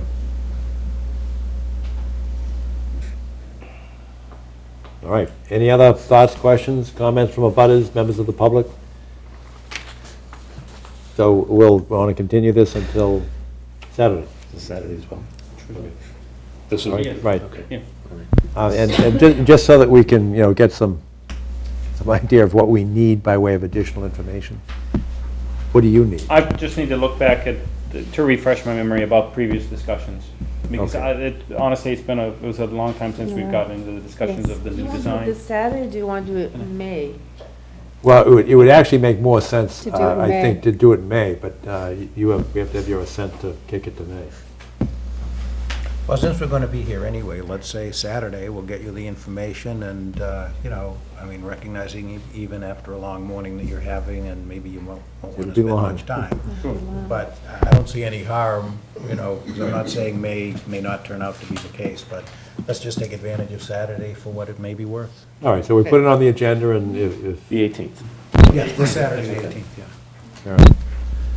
All right. That's it. Thank you very much. Anything else, Steve? I just want to touch on the tree order. I came into the commission back in 2011, after the tree was cut down. My testimony is contrary to what was stated, that I cut the tree down despite being told not to. Well, Ken Nade was a commission member Ken- He was there. Yeah, Ken. Kathy Right. was there And earlier than Ken. Yeah, but my testimony was that we went down to that site, we were cutting the tree because it was a safety hazard. We had 2 arborist opinions letters stating that the tree was a safety hazard and had to be removed. So, and I went through extensive discussions with the planning board to try to get them to realize that that tree couldn't be a part of the development. It was not successful. I went down and cut the tree down. Ken showed up there. That tree was already cut. I told him that, and I told him that night. So, like, what I'm saying, I just want to get on the record that I disagree with your characterization. That's not how it happened. Okay. I was on the phone with Kathy, and she was there a whole lot earlier than Ken Nade. But I was again- also on the phone with Ken Nade when he was standing there talking to you and the policeman. Sure. So I remember what- it was believe me, I it was clear. And I agree with you, because he said they've started cutting. But, and I remember the tree whisperer coming in a month or so later, talking about how many years left. Jess, yeah. And I think he had another, generation or so left in the tree, 25 years? But that was the arborist that was hired from Jamestown, Rhode Island by a former planning board member who is probably. Oh, I thought the tree No. whisperer was your guy. No, he was hired by the planning board, and, Oh. they had to go to Jamestown, Rhode Island to find a guy that said that we should save the tree. Maltby Company is a reputable company in this area, and he recommended it be cut down. And George Atkinson from Horticultural Technologies recommended that it be cut down. But that's not the point. The point is a legal point. It's very clear. You have to have permission to cut it down. Not dis- You didn't, not dis- you didn't come to us. John, for not permission. dis- No not dis- gainsaying that, but again, in not terms disagreeing of, with in terms of what Steve's really just correcting is that he was specifically told not to, without the context of what he said in terms of the reasons why he did it, and that he wasn't actually told not to, albeit, yes, it was done without permission of the Concom. He just wanted to make the point as to his actual personal experience and memory of how it all happened. That's all. Okay, Thank you. fair enough. Thanks, all. See you Saturday. Okay. Next on the agenda is number 8, and we're going to have to start thanking people for their patience here. This is 375 Hillside Street. This is a continued hearing. I lost all the ink in my pen. So they're on the agenda just so we can make a time for a site walk this Saturday. Oh, okay. Just so that we can what? Publicly said there will be a site walk this Saturday. The only thing I want to know is, Oh, I'm sorry. I understand what you're saying. That's 375? I thought you were referring back to 131 Elliott Street. I No, lost it. no. Okay. we just need to make note, that they moved the 2 trees to the front yard, but they call them dogwoods. We got to make sure they're the native dogwoods, the Cornus florida, as opposed to the Coosa dogwoods, so we have to make sure. Now, when you say they See moved, here? is that the replanting part? Yes. Or do they change? This is what they're the taking? actual, they cut down the trees, remember the months in front? Right. Said to put some trees here and others they put in back, the sugar maples and the white pines. Yes, okay. They also put these 2 trees down. So just, we have to make sure those are the right native trees. But we're doing a site walk, On Saturday. 375? All right, and so there's nobody here for that? What about 390 Hillside Street? Yeah. I think a couple, All right, good. patiently waiting. Yes. Patience is a virtue. Incidentally, it's 395 Hillside Street. I think most of your records are correct, but you should make sure that you don't keep repeating the 390. Okay. That's some more things to look at. 2 more. 375 is We're on to 395. sidewalk. We're here at 395. And 390. Thank you. 390. All right, Marion, say that again? You said 390, we've got 390 on the agenda, but it's 395. 395. Thank you. And Kathy, 375 is correct. Correct. Okay. It's right here, 375. I got them to my father, so just excuse them over here. Welcome back, Ray. I changed it to 395. You didn't hear that. Do I meet you? Oh, thank you. So just to formally say, I'm Mary McKettrick, representing the applicant. Tom Palmer has done the environmental analysis for us. We're both here tonight to provide you with updated information that you had requested in previous hearings. I've given you two very brief memos. The first one just said that we are submitting a revised site plan, which you should have. You have a large copy of that site plan, or a larger size copy, which shows the location of the driveway as you had requested. It shows location 2, which was the porch location that we had talked about at your last meeting. The porch is moved over, and we've indicated where there would be hay bales or other devices during construction to protect the wetland or the riverbank area, the stream bank area. In addition, tonight, I think Tom has passed out the other plans as well. So Tom's going to just briefly explain 2 more plans that we've produced for you, which are drafts, and they're really prepared, especially so that you can look at them when you do the site walk on Saturday. But one is a plan that shows removal of invasive species and also shows plantings. And another one is a plan that talks about drainage and how drainage will be controlled and what some of the options are, which we want you to think about when you take a look at the site on Saturday. I have one other sort of technical point, but I want to bring it to your attention and make sure that whatever decision you make in this case, that it reflects the correct porch dimensions. Because in the application, there were a couple of different, slightly different or somewhat different dimensions provided for the porch, and part of the reason for that in the NOI was that I didn't originally include the area of the stairs. But we now have an accurate square footage for the porch and the stairs. And I've given you that in a memo, and I'm asking you the question as to how that gets corrected. Does that get corrected because if you issue a decision, that in the decision you reference the correct dimensions, or is there something else that I need to make a correction to that? Well, I've given you a plan that shows the dimensions, so you have them. We need a revised plan. And you have it. Okay. That's what you That's have. That's what we've given you. We gave you a revised plan for the new porch location. It has the dimensions of the porch. It has the correct square footage for the porch down in the left-hand corner of that plan. So it actually, it should be pretty clear. That's a total area for porch and stairs of 131 square feet.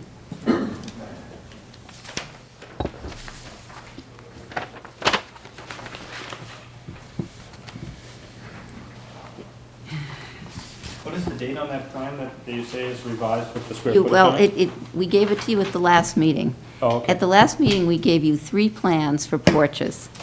One was the original location, one was Yes. moved over, and one was on the side. Yes. And those are detailed plans, and they show you, that's what I'm referring to. The left-hand lower corner on those shows you the square footage for the total area for the porch plus stairs for each of the separate plans for each porch location. Do you know the date or the revision number of that of the most up-to-date plan? Just so I can write it down, and I don't have that plan with me. I don't have it actually with me either. Oh, okay. I'd be glad to follow up On with a, Saturday? brief communication, and I'll tell you what the date of the architect's revised plans. Oh, that's are. right. If we could just make sure to talk about it on Saturday. Okay, that would be or on great. Saturday. That would be Okay. fine. Okay, so I'm going to ask you, well, I think if you have questions about most of the materials we've submitted, Tom may be the best person, Tom Palmer may be the best person to answer them, but I just want to say that the planting plan looks fabulous. It's just exactly what we're always looking for. The shrubs are great, and they're a little unusual, too. It's nice to see meadowsweet. You don't see that much at all come before us. And the pagoda dogwood. I was actually just at a lecture this morning by Doug Tallamy, who is at University of Delaware professor who's talking about entomology and how important plantings are for wildlife. Sure. And that insects are eaten by so many other animals we don't even think about, not just birds, but every other animal uses insects for protein. I had no idea, how much. He talks about specifically caterpillars, and how the caterpillars need the trees. So we plant these trees, and how if we plant natives, you will find like 3,000 caterpillars healthy on a tree. And if you plant something like burning bush, or ginkgos, you'll find 2 caterpillars. I mean, it's that extreme a difference. And for chickadees, like for 2 chickadee parents to raise a brood of chickadees in a season, they bring back, I mean, he counts this, it's incredible. They need every day over 400 caterpillars. And so in the 20 days, you add that up, they need 8,000 caterpillars just to raise their little chickadees. It's incredible. So that the trees that we're looking for, the plants, the shrubs, the birds are so dependent on them. But not only the birds, he was saying, things like raccoons, they eat mostly insects. Squirrels are actually eating insects. They're eating the nuts later on in the season. So what we planned is, we know it's important, but he was incredible to have the science of how important it is. And also, these caterpillars are amazing looking. I mean, they're beautiful looking. Not only do they make butterflies, but in their stage as caterpillars, it was amazing. So, at any rate, this looks great. But I digress. Craig, there's going to be a test on this. What was his name?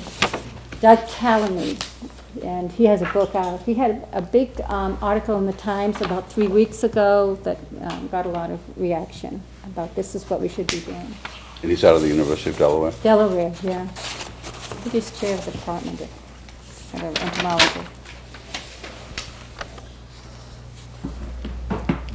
Yes, I would be glad to answer any questions about these plans, although I think you really need to see the site to think about them. For instance, as we look at the stormwater plan, the intent of the plan is to control the increased runoff from the porch, which in the 1-inch storm will be 11 cubic feet of water. And as you see, it's an alternatives plan. One idea is to bury one of these plastic recharge chambers. The other idea is to build a rain garden down below the barn. Sure. And I don't really know which is most appropriate. I think the recharge chamber, when you see the area between the buildings, it's so nicely landscaped that you wonder if it could be dug up without spoiling it. Sure. So that pushes me toward the rain garden. On the other hand, our septic system guide told us, well, rain gardens are more difficult to maintain. That was kind of a surprise to me. A rain garden, as you may know, is simply a small depression, or it could be larger, but it has a rim and it's supposed to hold water, namely stormwater that is flowing off an impervious surface. And what it does with that stormwater is it recharges it to the groundwater instead of it having it carve its way to the nearest wetland. That's the point, basically. Simply to get the water back into the ground instead of having the water and sediments going quickly into a waterway.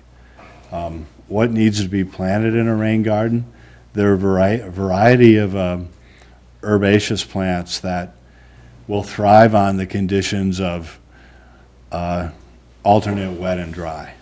The ones you see mostly in pictures are black-eyed Susan, butterfly weed, Joe Pye weed. Basically, you're creating a vernal pool there. Well, it's not really a wet place. It's supposed to dry quite rapidly. The water is not supposed to, as I think I say, it's dependent on an infiltration rate of a ½ inch an hour or more. It's supposed to be a quite loose soil for it to operate correctly. And that's something I have to look at carefully when we're out there to see if it is dry enough to make it feasible. I believe it is. But as we look at the site, you will see a little carved out area where water runs down the hill alongside the carriage house and runs toward the stream. And that's what this rain garden is aimed at, to capture that overland flow, which has carved out a little bit of a swale, and put it back in the. That's why I personally prefer the rain garden idea. Sure. Maybe it's not surprising that the botanist likes the rain garden and the engineer likes the Recharge. So, yeah, I'm trying to match the ideas that will meet the requirements with the specifics of the site. And for instance, all these barberries on the planting plan, it may be that Ellen planted one or two of those, but I think the rest were self-seeded. And they're actually, some are in the stream. They're in high points of the stream. I recommend at the bottom that instead of digging them out, that they be killed in place, because to pull them out will disturb a lot of the soils around the stream. And I would like to use this technique I've used at Willett Pond for Nepra of using a glyphosate that's approved for wetland areas, that's namely rodeo. And instead of spraying on the foliage, which spreads a lot around, you do something that Carol Stocker taught me, which is to cut the stems, and within 30 seconds before any scar tissue can form, you spray them with a little spray bottle. And that is effective at killing them. So I'm looking forward to killing these barberries. Don't sound like a botanist. There are quite a few of them further down the stream in the conservation land, and they may have migrated from here as the seeds washed down or the birds carried them. But I have seen natural areas in Connecticut where they form a complete understory and choke everything else out. Yeah, they really are pretty vicious. And thank you, Judith, for liking my ideas for plants. When you see the site, you'll see why I like the low ones where I did, because I don't want them to hide the stream completely, as they would if they were tall shrubs like arrowwood or winterberry. And why I called for small understory trees in the back was because there are larger trees back there, and we don't want the trees we plant to shoot up into them and compete with them for the canopy. Instead, we want understory trees that don't naturally grow into the canopy, but can grow in partial shade, as this is. But there's quite a lot of light that comes in over the house. So I think I would like, in that area, to see delicate, single-stemmed, woody trees of dogwood size, approximately. And that's what these are. Sometimes the witch hazel can be multi-stemmed. That's a very pretty tree in the fall. So together they will form the taller trees and the understory trees will form a sort of a vantage into the woods behind the property that should be quite colorful in the fall. So that's the basic idea. And I'm sure you will understand it and have good ideas and suggestions for us when you see the site. All right. Any questions from commissioners? Thank you. Abutters, members of the public? We'll see you sometime Saturday morning. Just wanted to add a little bit of information. As you know, there is also a septic system improvement issue, and it's a significant issue. And I wanted you to know that we have been progressing in our discussions with the Board of Health.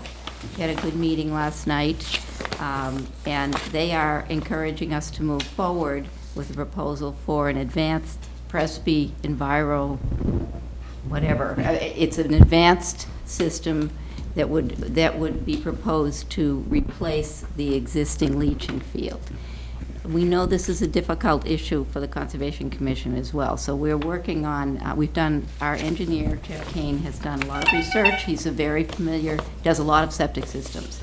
He has looked for research and has obtained research from the University of New Hampshire to back up the proposal that he's making and to make a very good argument why this is an improvement over the current system in every way. So, without saying more, because we haven't even filed an NOI yet, we will be proceeding to file an NOI. We hope to have it on your agenda next month, but we hope to provide you with a detailed analysis with scientific backing for the proposal. We'll make our best argument that we can. I don't think we would be proceeding if we didn't feel that this was a good proposal. I don't think the owner would be supporting our moving forward. So we hope that you'll agree with us, but we'll just do our best to present a very good application next month, and you should expect to see that in a week or two coming to your desks. Where is the current leaching field? The current leaching field is in the driveway. It's in the driveway, It's under the right. gravel Okay. driveway, which of course is in two parts, but Yeah. it's a square. And the Presby environmental system, it's a different technology. It uses a slightly smaller footprint. Sure. It treats the sewage differently in the leaching field. It contains it differently. It produces less effluent, and the quality of the effluent in terms of what's in it that's bad is much better. But the plan is to basically replace the existing location with new, basically remove the fill in the existing system and come back in with a new system in exactly the same place, slightly smaller. Conservation Commission has to approve that work because of its location. Every part of this lot is within the Board of Health's 50-foot setback requirement. And although we're not within the 25-foot in the leaching field, we're very close to it. Okay. So you definitely would have a concern, and we'll need to be convinced. We'll do our best to do that next time we see you in May, and then we'll see you at the site walk. Marion, apologies for the throat, but just want to make sure I have this correct in my mind. There's water connection from the house, main house, to the carriage house, but there's no septic connection from the carriage house. There will be an ejector pump bringing sewage back to the tank, which is where it From the goes carriage first. house. From the carriage house. Okay. And you don't have the plan yet because That's I what I haven't was given looking it to you, for. so I apologize. I mean, I'm talking about it without you having a plan in front of That's you. all right. But you did It'll be ask me, forthcoming. at the last meeting, you asked me how the carriage house would be heated. And the answer is that it Electric. would just be electric. And all it's going to be is the shortest connection between the house and the carriage house for water and an electrical connection. Thank you. That's it. Thank you very much. Thank you. We'll see you Saturday morning. See you Saturday. Thanks.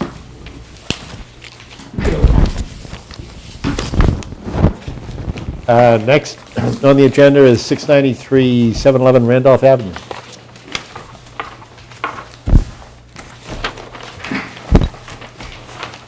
You know, I saw Jim Burke here earlier. Let me just. Oh, I.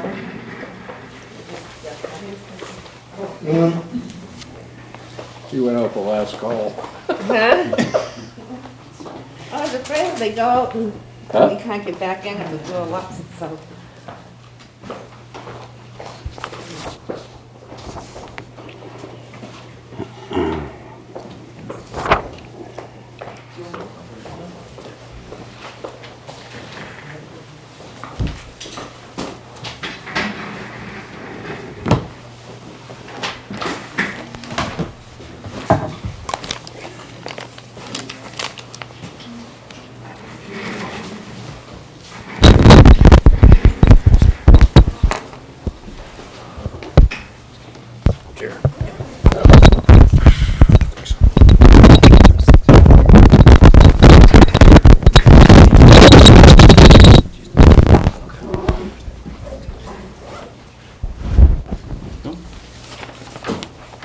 All set.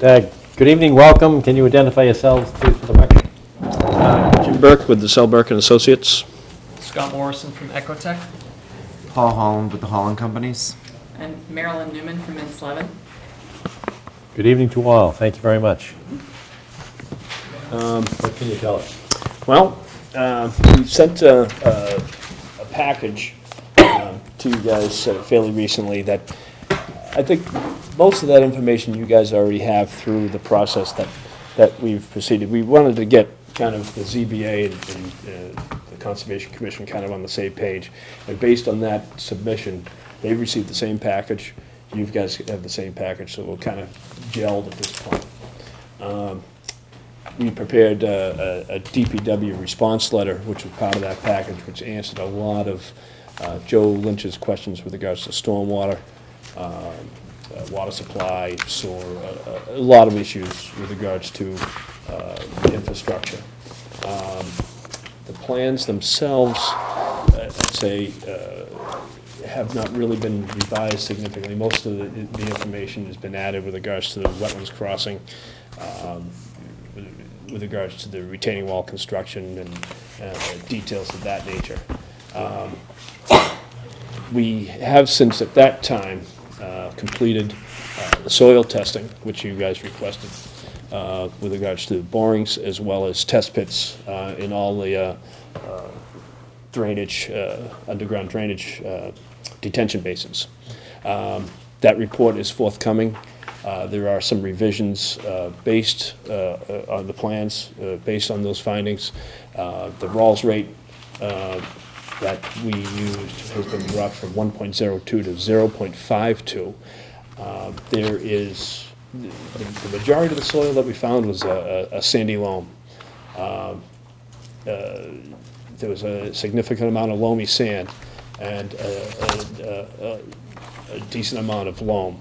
And it was the fact that we found some loam on the site dictated the 0.52. Instead of wrestling with the whole issue of saying the majority of the soil is one, the Rawls rate would be accurate, the one that I used, I decided to revise the drainage and go with a more conservative figure.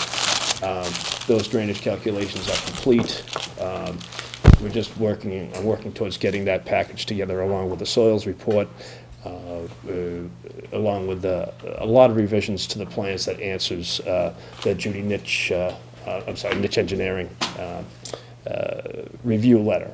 That was fairly extensive, and I know John had a chance to take a look through it. I don't know if the other members have, but they had some concerns with regards to how the stormwater management standards were met, and I believe the revisions show that that we meet and exceed some of those standards. So I guess what I'm saying is that the next package that you guys are going to receive, and it's going to be soon, is going to answer a significant amount of your concerns. All right, can you- said some of those, you said meet or exceed some of those standards? You meant Oh, meet or exceed all of those standards. standards? Yeah, sorry. Can you, I don't know if we've got another niche report, Kathy, do you know? But if you submit reports, can you, to all the commission members, can you include a copy of that? Sure, absolutely. So that everybody sees? Did the findings in terms of the soil change your structural loading of that retaining wall? No, it did not. And actually, we found, the borings found a tightly packed ablation till sandy gravel. There is about 3 feet of loam and subsoil that will need to be removed, and once we get down to bearing capacity, we'll bring back that up to that grade to with structural stone and place the block. That's at the retaining wall. What about at the bridge? That is the bridge. All right, what about the retaining wall up on the lower building? Right? Oh, where you same, dumped yeah, yourself. it's the same stuff. Same condition? Yeah, it's the same stuff. Yeah, the soils, up on the hill, the first 9-10 feet was just gorgeous sand, and then it got a little silty below that, and that's where we took our samples, because that's where our detention basins are going, in those particular locations. So wherever, we did a hydrometer test as well as a sieve analysis, and that will provides the amount of gives you the soil texture exactly where you need to be with regards to sizing these detention basins. What about the load capacity? I'm talking about the bridge area now. Yep. Because one of the issues was whether or not you're going to put like a 4-foot deep footing for the bridge that was basically solid and then had like a 10-foot opening, as opposed to sort of a long concrete plank with sonotube type pillars. Right. Does the soil bearing capacity impact either one of those alternatives? No, the advantage of the product that we're specifying in the Stone Strong is that you have a 3-foot by 8-foot by 44-inch wide stone precast concrete block that you bury halfway as your first course. So that puts it 18 inches below grade as you start. And then the bearing capacity for that particular soil, the geotech engineer, believe, specified that you can support 6,000 pounds per square foot on that, for that soil. I mean, you're looking at maybe 4 that will be exerted on this retaining wall. So the soils itself are, solid. All right, yeah, help me out. I'm going to ask you a very stupid question, but 6,000, what'd you say, 4,000? Yeah, 4,000 for the retaining wall. I mean, help me out. I mean, the house is 3? Yeah, something like that. Yeah, so, you've got twice that, without any sort of, compaction or additional stuff. You just said it was 18 inches, so don't you have a requirement to go below frost? And especially in a wetland? Yeah, the way, because then you're coming in with, the structural stone that sits on the base of that. No, you don't need to go below frost with this product. I find that amazing. Yeah. That the bridge doesn't blow itself apart in a couple of years. Yeah, it's, and I've done several of them now. Yes, within the last 18 months. No, it's a proven product, it is, it's everywhere. You've seen the walls, and they put them in, they used it in Quincy for the Town Brook, the realignment for Town Brook. Quincy Square. Yeah. So you only go down 18 inches? That's it. Yeah. And you have. You go down 18 inches and put the concrete block on top of that? Correct. Well, you have structural stone below that. So you have, I don't think it's more than a foot, but we'll have more than that. We'll have 18 inches of it because we got to remove 3 feet of loam and subsoil in that particular location, in the crossing. So you're actually down 4.5 feet? 3 feet. So, because we're going to remove the soil, bring it back up with the stone. Oh, I'm sorry, Yeah. with the stone, okay. Yeah. So that answers your frost for it? No, it doesn't really, because it's going to be saturated with water. I mean, the whole substructure there, gravel or no gravel, is going to be saturated. It's going to freeze, it's going to heave. In my opinion. Yeah. Well, we'll know where we can find the contractor. We had talked about, what you're showing now is actually a concrete culvert that's poured, it looks like it's dropped in place or poured in place. Correct. No, actually, it's precast. It's a drop-in. It's a drop-in with strip footings. Right. That are going to run. The gravel. So we had talked before about, I have concerns just about the superimposed load of these concrete blocks and gravel potentially affecting water flow. And now we're trying to channel it, potentially trying to channel it into this 10-foot wide precast concrete in order to let it flow through. Well, I know that we had thrown out some other ideas about cost-effective strategies, and I'm not trying to just. My question still gets back to the discussion of affecting the water flow under the bridge zone, and is whether or not one of these elements is going to be adequate. I'd have to say yes. I mean, one of the most difficult things in the world to do is create a dam. Believe it or not. Water finds its way. So it's picture, if you will, this wall sitting 18 inches, sitting on this stone and putting 4,000 pounds of square feet of force down. Water's flowing through that soil. That soil is going to tighten up a little bit, so it's not going to move as fast. So it'll back up a little bit. So I think you'd probably have, I mean, a negligible amount of hydraulic head, if you will, so you'd have a little bit of a jump, but I don't even think you could measure it based on the expanse of the flow path. I mean, you're looking at 200 feet of crossing of where this wall's sitting. Right. Plus, you're also having, a 12-foot wide opening with no stress on it whatsoever. So you're gonna, you know, I can just picture the flow net backing up slightly, but having really negligible impacts on it. All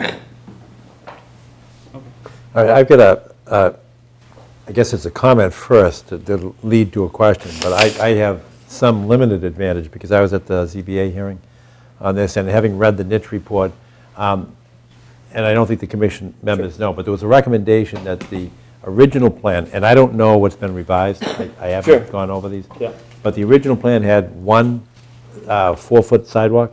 Correct. And niche recommended that you increase that to 5 feet on one side and then put a 5-foot sidewalk on the other side. What does, I don't know if you've adopted that in the revised plans? Have not. What difference would that make in terms of water flow in the foundation? Because we're going from basically 4 feet as part of the roadway to 10 feet. So there's a 6-foot addition to the width of the road. Yeah, oh, you say that as far as that impacting the water flow? Yes. None. Or the weight, you know. No, it's still. Much wider bridge. It is, but it's still, you know, kind of, it still has the same pressure. In a sense, it's still 4,000 pounds per square foot. The fact that it's wider doesn't have an impact with regards to how it sits on that same square foot of area. You know what I mean? Yeah. All right. And what does it do to the 5,000 feet of altered wetlands? Well, you were awfully close. Yeah, if we end up putting, I'll be honest with you, if we end up, you know, the crossing's about 200 feet. If we go another foot wide on the road, it's gonna put us over 5,000 square feet. So if you do another 6 feet, yeah, it's gonna put us way over. I mean, honestly, if we're gonna go over 5,000 square feet, I might as well put in, you know, a drawbridge. Road, you know, double barrel, you know, with a nice little landscape center. What we're trying to do is, you know, is maintain the threshold and minimize the impacts to the wetlands. Right. When we first started this, the applicant didn't own 711 Randolph Ave, and we were looking at alternatives for the crossing, and we were following the old Meg Lane layout, and we were up at, you know, 8,000, you know, maybe even 10,000 square feet of alteration. So the next course of business was trying to figure out, okay, how do we get across it and minimize the crossing areas? Because honestly, that's an alternative analysis that we'd have to accomplish anyway. I suggested they purchase 711 Randolph Ave, and they did. And once they provided that, that allowed us to subdivide off that parcel and proceed straight across and not use the Meg Lane layout and get under the 5,000 square foot threshold. Now, I understand that everyone's pushing us with regards to, you know, vehicular access and pedestrian access and egress and saying we need a wider road. I absolutely unequivocally disagree. And the reason being is that I have a 4-foot sidewalk that complies with state code, handicap regulations. It complies. In fact, there are regulations where, you know, on that 4-foot wide sidewalk, it has to have a 3-foot minimum to allow handicap accessibility through it. So I look at it from a standpoint of it's... Does that change if the kids have to go to Randolph Avenue to pick up the bus? Nope. It does not. Now, the thing is, I also have 24 feet of pavement. 24 feet of pavement is actually a fairly wide road these days. So a lot of people are reducing the widths of road widths to 20 feet. 22 is fairly common these days. So my suggestion, you know, was, okay, fine. If you want a wider sidewalk, let's talk about a thinner roadway. And I really haven't gotten any feedback from anybody because they really was kind of pushing us towards widening the whole construction corridor, which again is unnecessary. So the thing is, I would really kind of focus on the fact that we've got the 43-foot, I believe it's 43 feet wide of from hay bale to hay bale to get this roadway in with pedestrian access. And if they want to reduce the road to benefit the sidewalk, great. If they want to maintain the road and the sidewalk as it is, fine, I can live with that too.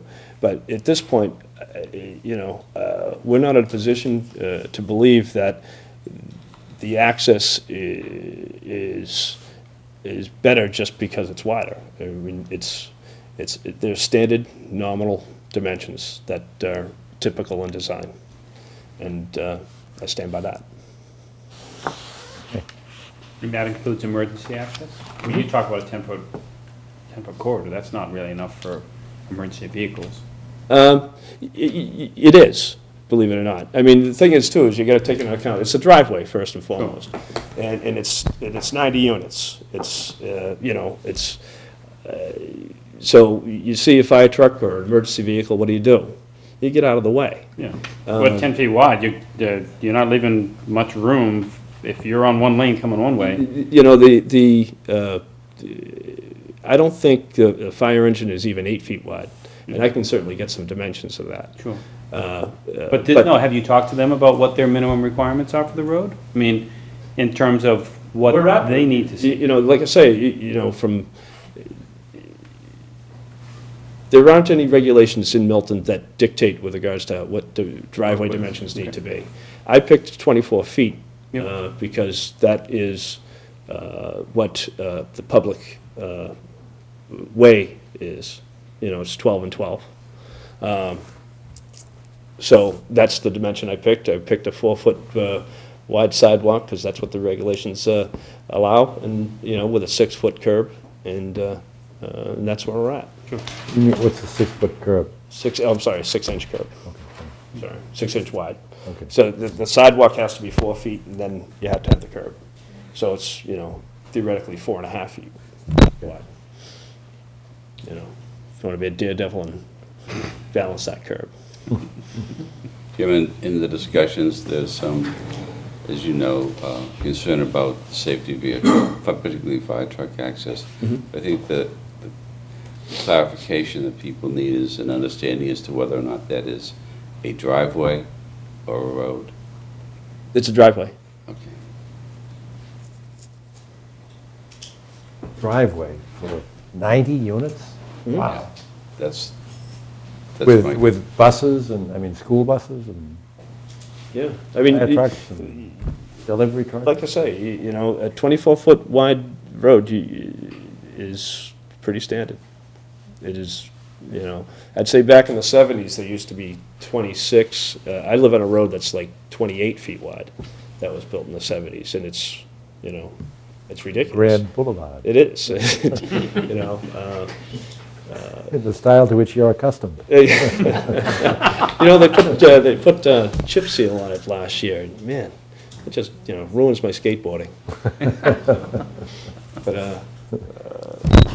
But like I say, I can't wait to get past the whole access issue because we worked hard to minimize the impacts to the wetlands, because crossing wetlands is done kind of, as a last resort, and here we are. We're trying to access this upland, and, this particular piece of land has been looked at several times, and, I don't recall what the impacts were previously with regards to wetlands fill and the like, but we established to maintain that 5,000 square foot threshold, and we're looking to maintain it. All right. What can you tell us about the vernal pool? Scott, maybe you address Sure. that? The commission was concerned about the presence of a potential vernal pool on the property. I went back through notes and summarized it in a report or a letter stating that, we've been on site numerous times, never observed prolonged periods of ponding, which would indicate vernal pool species. Also, have never observed any amphibian breeding, egg masses or tadpoles or anything of that nature. Yeah, that's what I noticed on your letter here. It's confined basin, holds water for minimum of 2 consecutive, free of adult fish within the area subject to protection. But what about the amphibian egg masses and all that? Isn't that a definitional criteria as well? I was just looking at your letter here. Yes. All right, I'm not criticizing, I expected to have, another criteria. No, that's how what's defined. It must meet those requirements and have the amphibian breeding evidence. All right. My question was, and this is a real question. When you say a confined basin, does it have to have like a defined boundary, or can it just be gently sloped so that the water kind of gradually goes up like that, or do you need like a basin, like a bathtub? You need a basin that's going to hold water. Sure, right, but you have it, but there's no necessarily a defined wall or Bank, there's no bank. No, I guess what you're saying, it doesn't have to be an abrupt change. It could be, an area that ponds and has very gradual slopes. It's an honest question. I'm Okay, asking it. but by, just correct me if I'm wrong, by that you mean it has no flow. It's a basin, therefore it has no flow. And As it's gonna- soon as you have flow through it, then the potential for egg masses to form and stay and all of that basically goes away? No. Not necessarily. No. But it doesn't have any flow, so it's a basin, so it has no flow through. Generally, the vernal pools that I've seen, observed, inspected, are generally areas that have, a foot to a few feet of water, not connected to a stream. Generally, the stream connection gives a path for potentially fish to migrate up and feed on But you can have spring water feed. Excuse me? You can have spring water feed. Oh, absolutely. Into a vernal pool. Yep, yep. But Scott, when I read your report, Spring. what confused me was, you're Being citing graduates of this vernal your pool. assessment of the site from 2011 to 2013, because you make a note here to the present, but then your little number 1 says including to March of 2013. Have you actually surveyed the site? Have you walked it in the last 2 years, or this spring, to look for vernal pools? Yeah, I actually looked, I was on site yesterday. I had to look at some soils for the replication areas, but I also went through and looked on the, 4 areas that could pond water, and I've observed no evidence of amphibian breeding. Was there any snow on the site? No. It's clear at this point. Clear of snow. The only place I did see some snow was behind the DPW yard. There's some snow that's pushed up against the fence. Yeah. But other than that, there's no snow on the site. Did you look underneath any of the logs on site, down trees? For salamanders? There's not I'd say the down trees that are there, some of them are really large. I don't think they'd be easily moved. I'm trying to find out what testing you did this afternoon for, and yesterday. Visual observations, what you'd expect to see this time of year would be wood frog egg masses, spotted salamander egg masses. You may find, wood frogs may be present in these ponded areas, but there was nothing. The areas there's an area of ponding here. Can you name what they are, like D, E, C? One within the E series, 2 small areas in through here on the C series, and there's a little bit of ponding in the D series here. All right. What about go back to the houses on Randolph Avenue? Mhm. Yeah, in that area right there. Is there anything in there? Because, years ago when another applicant was, and I can't tell, probably 15 years ago, but some of the neighbors came in with photographs of tremendous flooding in there. And it wasn't just like a single, 50-year storm. It seemed to stay there for quite a while. Is there anything in that There area? is water, there's essentially, it looks like, ranging from a quarter inch to a couple inches of sheet flow throughout this area. It just kind of sheet flows through. If you stand there and look, you can actually moving. see it moving. But there's really no defined channel through there. But I don't think, you'd expect if it were a vernal pool in there, Yeah. you'd expect 6 inches or more of like I say, a confined depression with standing water.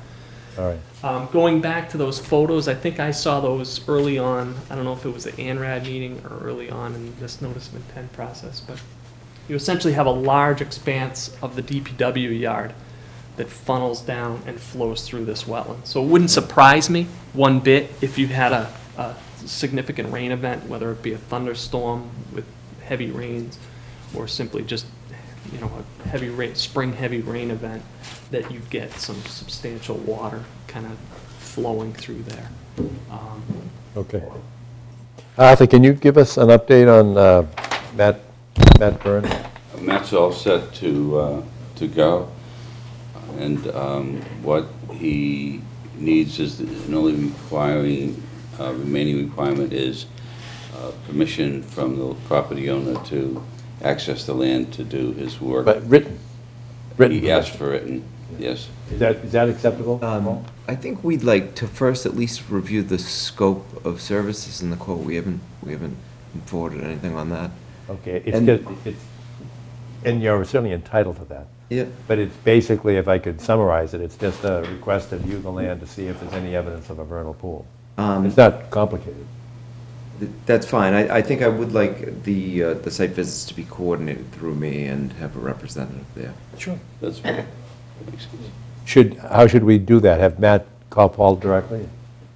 Or do you want to go through somebody else? No, I think that's fine. Good. Reach out to me directly. We'll take all of your contact information and get it to Matt. Yeah, and I'm sorry. He can reach out to me directly. Yeah, I'll just take your contact information Okay, yeah, after that's this, and I'll relay it to him. Okay. And so just to clarify, you'll be able to give me some sort of scope of the thing? Yes, I think it's essentially as I just stated, Yep. but he can put it into technical terms. Thank you. Matt, and if you've seen his, do you know him, Scott? Yeah. Okay. I think he worked for Natural Heritage for a number of years, and he's fully qualified, so. Yeah, he generally gives a seminar at the Massachusetts Association of Conservation Commissions each year on vernal pools. Could we also just inquire, as we have with respect to other consultant peer reviewers, has Matt Byrne been retained by any of the parties who have made appearances at the commission or the ZBA in opposition to the project for other purposes? No, we used him once. Our commission used him once in the past. Right. But that's the only experience we've got, just that one time. Which was for what project? 41 Pleasant. 41 Pleasant Street, Yeah. next on the list. And I'm referring to, when I said other parties, I'm referring to abutters who have appeared through their counsel. Has Matt Byrne worked for any of those parties, as far I as don't you know? believe so, no. He's never appeared before I just us. know him from the conservation, Okay. the annual conference. I Just checking. went to a seminar. Okay. All right. Any we other follow up on that. I can questions? hand that to you, Don. Yeah. Could you, in the drawings that you submitted, you have a section through the road? You have a... Yes. Could you explain that drawing? Yeah. It's not, it's, They actually did it through the culvert.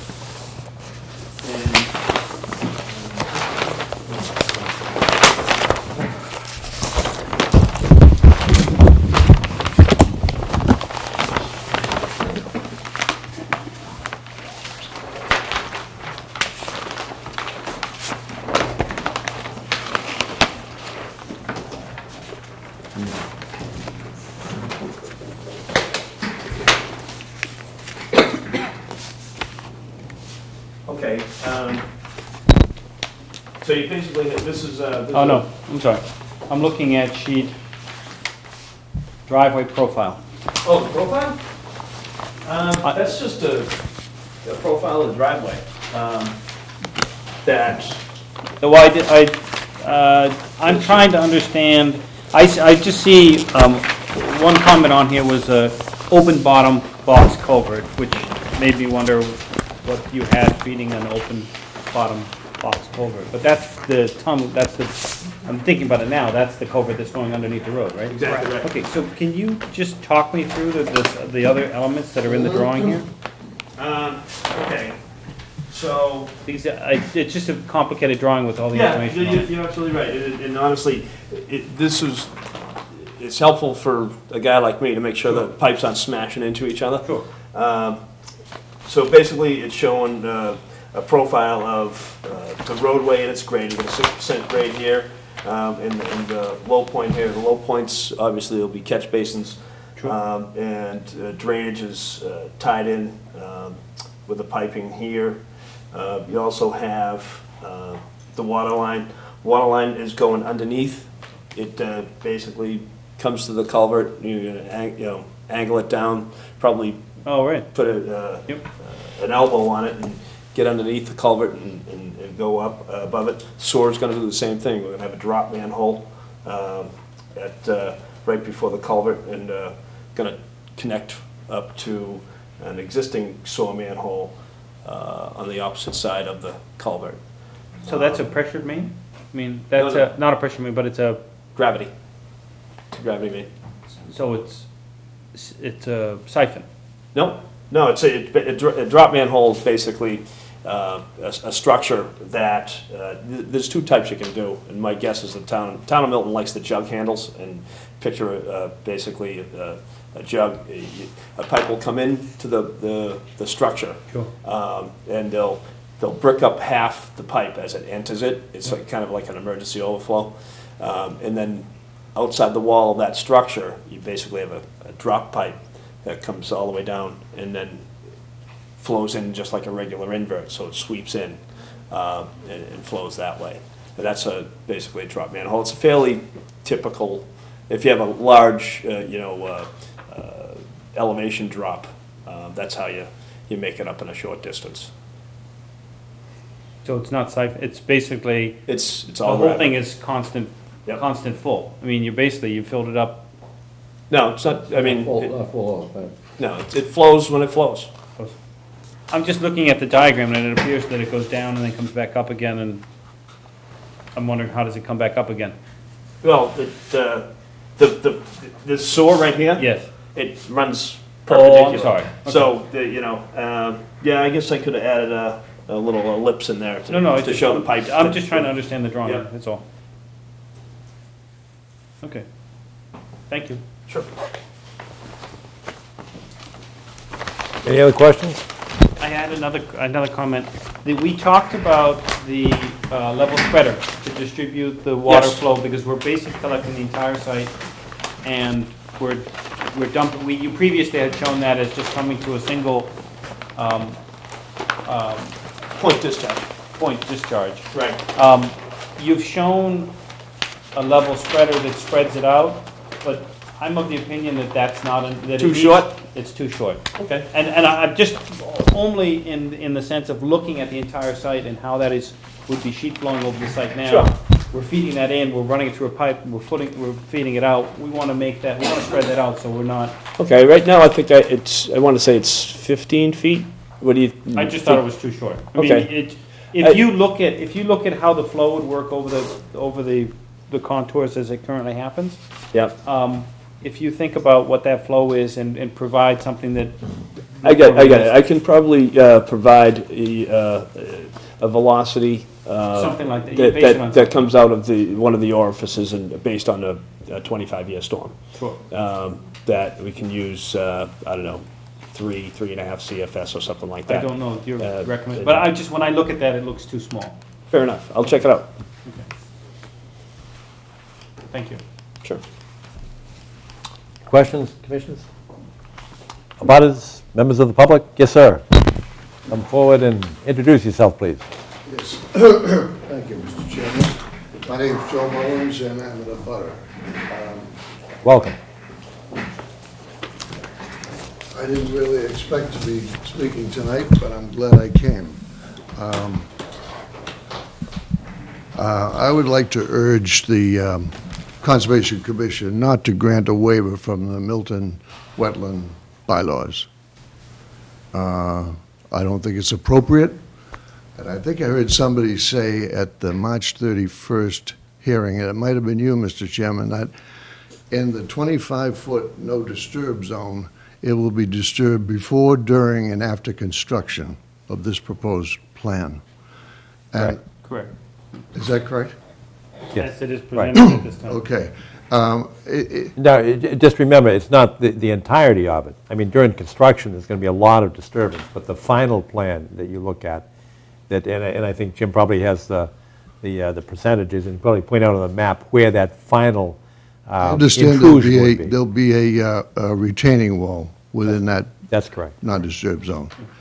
I don't think it's appropriate, but aside from that, I'm just urging you not to issue a waiver, okay? Aside from that, I have a... Oh, can I, before you move on, we don't issue waivers. This is kind of an unusual circumstance because we actually denied the application under the bylaw. So that's done. We denied their application. And then we are continuing the hearing on the State Wetlands Protection Act. Now, the waiver you're talking about, I think, is the ZBA's capacity to issue a comprehensive permit, and in so doing, they can waive the application of the town bylaw. But this is a little bit unusual because sometimes applications are sequenced. They go to the ZBA first, and they get some kind of a waiver. In fact, we just had one on the last, I don't know if you were listening to the Hendrys, the 131 Elliott Street. That's what the ZBA did in that case. They entered a waiver that the town bylaw would not be applicable, but they had environmental concerns and then kicked back the state wetlands concerns to us. In this case, the applicant went to two different places at the same time. They went to the ZBA seeking a comprehensive permit. They also came to us and filed a notice of intent under both the bylaw and the State Wetlands Protection Act. So we looked at it and said, we don't think it's buildable because of the 25-foot non-disturbance zone. So we denied the permit under the town bylaw, but we're continuing to assess it under the State Wetlands Protection Act, which does not have a 25-foot non-disturbance zone. Can I ask you a question? Sure. What are their options if you've denied the order of conditions with regard to the non-disturbed zone? They could appeal the bylaw denial to the Superior Court, or they could do, because the Wetlands Protection Act is appealed to the DEP, but the bylaw has to be appealed to the Superior Court. But I think what they're actually doing is they're continuing their case before the ZBA, and probably eventually they're going to be looking for a waiver from the ZBA, which would put us in a very awkward position because we've already denied it, which is appealable to the Superior Court. I suspect what they're going to do is seek a waiver from the ZBA and then say, you've been trumped. And I don't know the answer to that question. I have no idea. That doesn't sound like it makes sense to me. No. I'm not an attorney, of course, but... I am, but it doesn't make any sense to me. Well, okay, I've got a little bit of experience with 40B, but I've got some comments, and it seems like that no one's willing to tell the emperor he has no clothes. The fact of the matter is, this whole site plan is very difficult. The whole site itself is difficult. The low part is all wet, and if you walk behind those houses, you're going to get your feet wet unless you're wearing hip boots. Aside from that, the site climbs steeply, and it's really putting 90 units onto what was a Meg Lane two-lot single-family subdivision. And I've been living on Highland Street. My wife and I raised our family up there for the last 35 years. So I'm well aware of it. It's really shoehorning this onto a site. And I guess I should, through full disclosure, explain that I am a real estate developer, or have been for the last 50 years. They're tiptoeing through the wetland, just to avoid that 5,000 square feet, as Mr. Burke explains. It doesn't seem like it's very smart, wise, and I think it's very dangerous, and I'll tell you why. The the police chief correctly said you can't stop school buses on Randolph Avenue. So if you have to pull onto that 24-foot wide road, the fire chief was asked also, the school bus, by the way, they're going to have to back out onto Route 28, a four-lane highway, state highway. Back out? Back out, because they can't turn around. There's no turnaround on site. And the fire chief, when he came and reported on the 31st, said, I think it was Mr. Mullen who asked the question, he says, how many times do you think you'll be coming out to the site? He said, perhaps 3 to 5 times a week. And he says, when I come out, he said, I come out with a fire truck, a pumper truck, a ladder truck, and a command vehicle. He didn't mention a police vehicle, but nevertheless, he says, when I'm on site, nobody gets out. Every one of those vehicles has to back out on Route 28. That's very unsafe, okay? It doesn't make sense to me. There is no turnaround on site. And as a matter of fact, I was a little concerned because I spoke to the fire chief. I said, can you get your fire vehicle around the 4 sides of the building? He said, no. He said, but it's sprinkled, so I don't have to get to the back. I still don't understand that. So I think it's too dense, dangerous.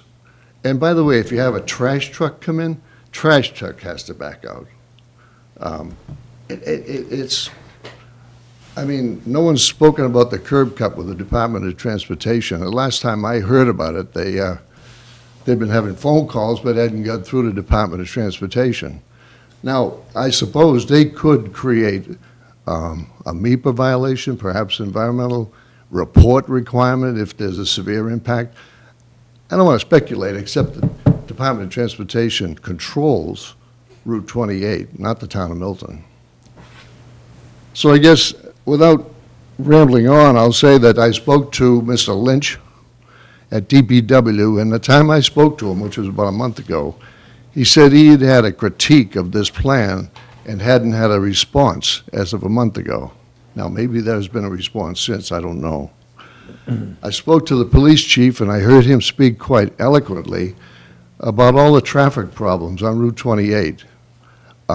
More traffic accidents there than on any other street in Milton, including Route 138. And I myself have been involved in 2 accidents. I was stopped at Reed Street waiting to make a left turn, heading north, and car pulled up behind me and veered away to avoid hitting me and totaled another car.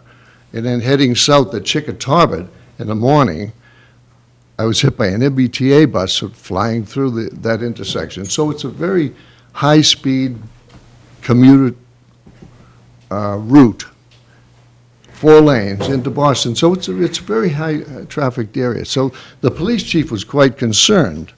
He doesn't recommend that his officers stop anyone between Reed Street and Hallen Avenue because there's no place to turn around. And because there are traffic lights at Reed Street and Reedsdale, you couldn't possibly put another traffic light at this driveway. And you're correct, it's not a driveway, it's got to be a road. It's 90 units in there.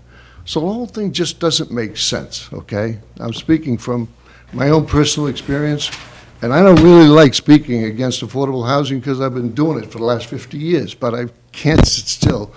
And I told Mr. Holland this when I met with him briefly because I wanted to see if he would meet with the abutters and probably try to find some common ground.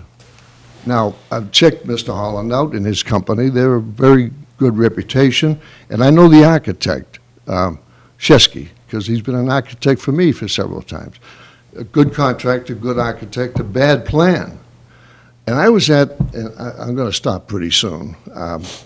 I was at the March 18th hearing when the peer environmental engineer was there, and Mr. Leonard held up your denial of order of conditions. And he said, I just received this. This was in March, because I think you issued it in February. Hold on just a second, Denial. okay? Is that correct? Just wait a minute. Oh. Okay, go ahead. You can ask the question again. Well, Chairman Leonard said, and he held it up, he said, I just received this in March. But then he realized it was written in February. And he asked the environmental peer reviewer, have you seen this denial of the order of conditions? He said no. And then he said to Mr. Burke in the audience, have you seen it? And Mr. Burke said no. And I thought that was kind of strange in March 18th, because it had been issued in February. I'm going to stop, okay? But I'll be happy to answer any questions, but obviously, I'm very concerned. But the question actually doesn't go to you, but you've raised a good point. What about a turnaround in the, we don't have the full site plan up, but The way- is there any turnaround there? They are backing out on site, and they'll be backing, they'll be coming down here using this turn and pulling out that way. That's the movement. Coming down here, back in. So trash trucks, buses? Yep, trash trucks will be, but trash trucks will be pulling in here, backing out and gone. So they're not backing out onto Randolph Avenue? No, they're gonna be using the driveway configuration here. It's just like any other typical hammerhead that. Are you saying the fire trucks, ladder trucks, and pumpers are going to be able to turn around there? Yes, sir. Wow. Wow. That road should be much wider. I mean, if you're going to... 24 feet, sir. I mean, if you're a developer, you must know that 24 feet's a pretty standard road. That's a driveway, that's not a road. 24 feet is a standard public way, pavement width. You said yourself that if you were trying to hold it down so that you didn't exceed the 5,000 square feet. That's Right. not a good reason. So you're telling me you pave wider than 24 feet? Yes, I have. I doubt it. Well, no, let's just direct the comments to the commission, please. It's a very dangerous plan, Mr. Chairman, and I would ask you, I guess, maybe I was mistaken. I thought you had to issue a waiver of the local bylaw. No, the ZBA issues the waiver of the local bylaw as part of their comprehensive permit. The ZBA does. Now, it depends on how you use the term waiver, because if somebody applies, if it were not a 40B project and they came to us, we would consider both the Wetlands Protection Act and the town bylaw. We do have the capacity to waive the town bylaw. I'm not talking about a 40B project. I'm just talking about a regular notice of intent. So we would have to consider whether or not we would waive the 25-foot non-disturbance. So if you're using it in that sense, we would have the capacity to waive. But we didn't. We actually imposed the 25-foot non-disturbance, and under that bylaw provision, we denied the permit. And that apparently is what John Leonard had at the ZBA hearing. So... we did not waive it. Let me ask you a question. If you've issued a denial of an order of condition... Yes. The ZBA can override that? That's the same question. It's like the flip side of the same question that I do. That's a litigating matter. Right. Is that what has to go to Superior Court? Well, if they appeal directly our denial of the permit under the bylaw, the answer is yes. That's where it's They'll probably litigated. go to ZBA, is what you're saying. Well, they'll try that first, but then we have an existing issue, because we've issued a denial. Right. It's appealable only to the Superior Court, and they have not done that. So I don't want to guess as to what their plan of action is. Okay. Well, thank you very much. I wanted to express my concern, and I am reluctant to oppose affordable housing since I've had a history of doing so, okay? But I felt like, and I told Mr. Holland that, I couldn't sit back and say nothing.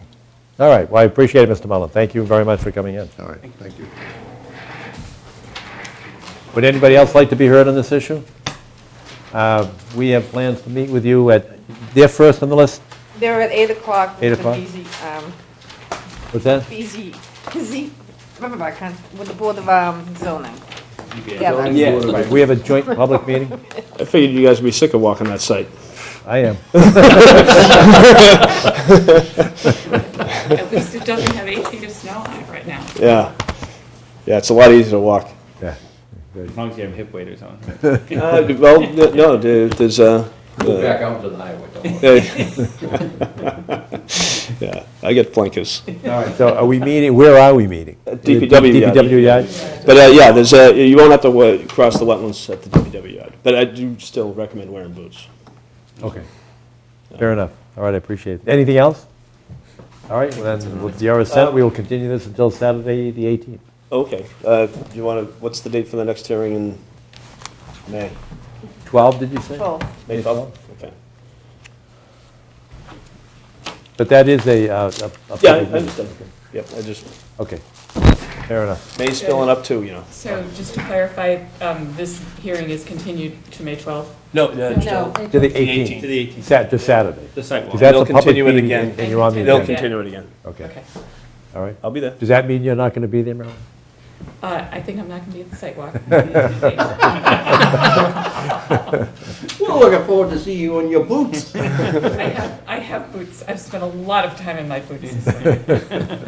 Too much time, We all right? have. All right. Thank you very much. Thank you. Okay. Thank you. Now on to the next applicant. Yes, what do we have? We have 50 Robin Street. Mr. Sullivan, you get the award for patience.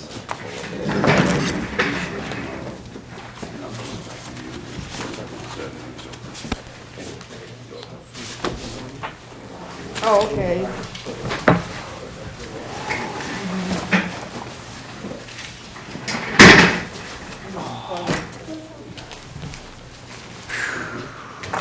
Yeah, before midnight. Hope so. Oh, that's yours, okay. Fine. Oh, just pass the. Okay. Well, let's stall for a second, because Sure. Arthur's going out for a Yes, moment. no problem. I guess it's small.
You know, I don't want to be a stickler for things, but because we didn't get this beforehand, it's a little late to start looking at it and considering things. Well, this, I think it's on, it's informational. Informational only. It's informational only, yeah. It'll be pretty brief, I promise. Okay. I know it's been a long night for you. Otherwise.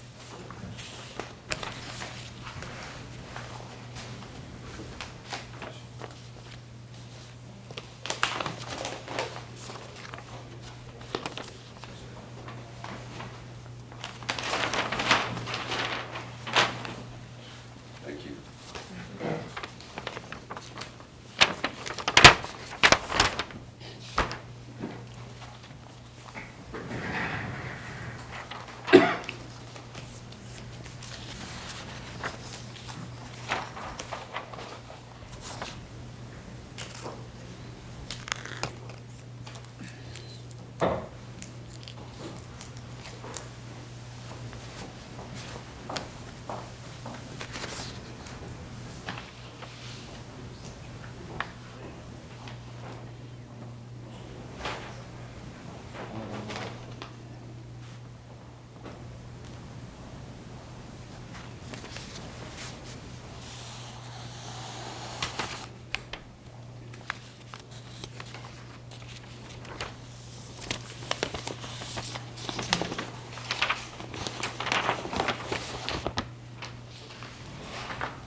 Can we? All right, let's go forward. We're on Robin Street, Mr. Sullivan. Would you introduce yourself for the record, please? No, not 50 Robin Street, 41 Pleasant Street. No, we have to do 50 first. Oh, 50, yeah. oh, that's what. They're withdrawing it, but we just wanted to. Okay, Sure. sorry. You're right, John. Good evening, Mr. Chairman. My name is Paul Sullivan. I'm here representing the owners of 50 Robbins Street lot. And my clients, the Hazes, have decided to withdraw their application now. And they don't want to move forward at this time. All right, thank you very much for keeping us informed and up to date. All right, next on the agenda is 41 Pleasant Street, informational purposes only. Good evening. My name is Paul Sullivan, here representing Robert Silberti. He has an agreement on 41 Pleasant Street, which is the O'Neill's property. It's a 3-acre site that has been before this commission before regarding the vernal pool in the back 2 acres. And he also is intending to purchase 33 Pleasant Street, which abuts the O'Neill's property. And through a combination of those properties, he intends to propose an 8-lot single-family subdivision that will be accessed from the frontage of 41 Pleasant Street. And then there'll be an additional single lot in the rear that will be classified as Lot 9 that will be developed at some future date. As we know that the vernal pool was certified on the rear of the Nails property, and I have to appreciate, give my regards to Bob Hannigan. He's still calling it an old quarry hole. I just read that a couple minutes ago, actually. I realized that, so yeah, yes. So, even though Bob isn't heard, but we do recognize it as a certified vernal pool. And so Bob had done the survey work to locate it, so I asked him to sketch up this plan for us in short order because the property just went on an agreement very recently. And so he's basically, what is laid out here is the isolated vegetated wetlands that's on the abutting property. This is Zula property, which is the horse farm. And the first green line is the 25-foot no disturb for that wetland area. And then after that is the vernal pool. You can see it outlined in the topography around it. And then he shows a variety of lines. The second green line is the 25-foot no disturb from approximate location from the vernal pool. The next line, which is that red line, is the 100-foot from the isolated vegetated wetlands that it's on to Zula's property. And then the blue line represents approximately 50 feet out from the vernal pool. And then the final red line is the 100-foot from the vernal pool. So as you can see, it has a pretty significant impact on the rear property. There hasn't been much engineering done, but there's been some really preliminary sketch plans done by a couple of different engineers over a period of time. And what the intent was, on the front of the O'Neill's property, the zoning is C-zone, which allows for lots with 75 feet of frontage and 7,500 square feet of land requirement. And the rear of the property, you can see the line that kind of cuts right through there. That turns into a B zone, which requires 20,000 square foot lots with 100 feet of frontage. So the way it lays out with the neighbor's property is you end up with 3 lots on each side of the roadway that are in C zone, which is 7,500 square feet, and that's 6 lots, and then there'll be 2 additional at the end of the cul-de-sac, which would be 20,000 square foot minimum. And then there's the parcel that remains out in the rear that doesn't have any access through the roadway. So as you can see on Lot 5, we did a rough building envelope for that lot, and the 100-foot no disturb for the vernal pool cuts through the middle of the building envelope. And I've had some discussions with Rich Kirby and some other wetland scientists and about the idea of maybe being granted some relief in the 50 to 100 to allow for a house to be placed partially in that area.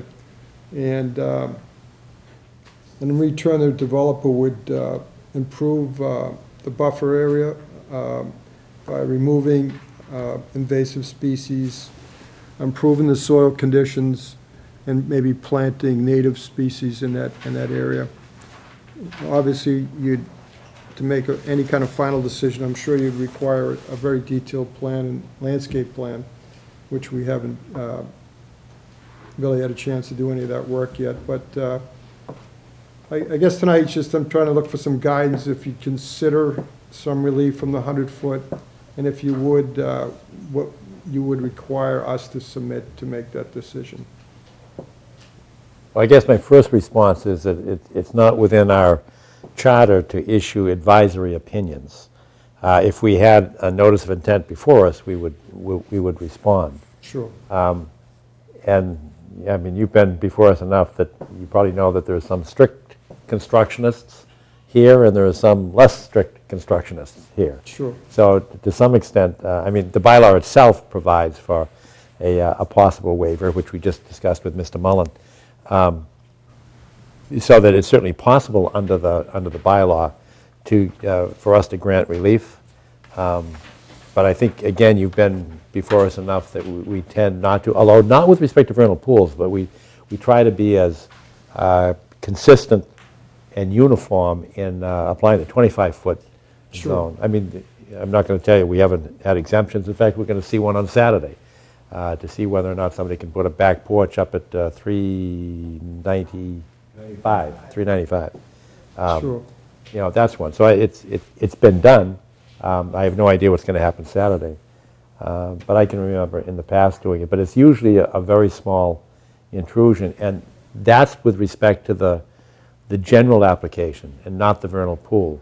I know the vernal pool was an issue that we became involved in 5 years ago, maybe, up at on Woodland Road with the African Mission Society property. Oh, yes, yes. That's right next to Stonebridge Lane. Yes. And that went to the Superior Court, and that was sort of it's kind of a telltale as to who the strict constructionists were and who the other ones, When it who comes the to others vernal were. pools, yes. When it comes to vernal pools. So, and there is a heightened sensitivity. Yes. I was not on the board. That's true.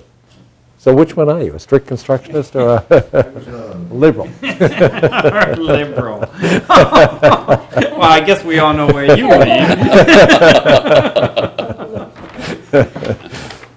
Was it Woodland Road in a wetland area, or was it in an upland area?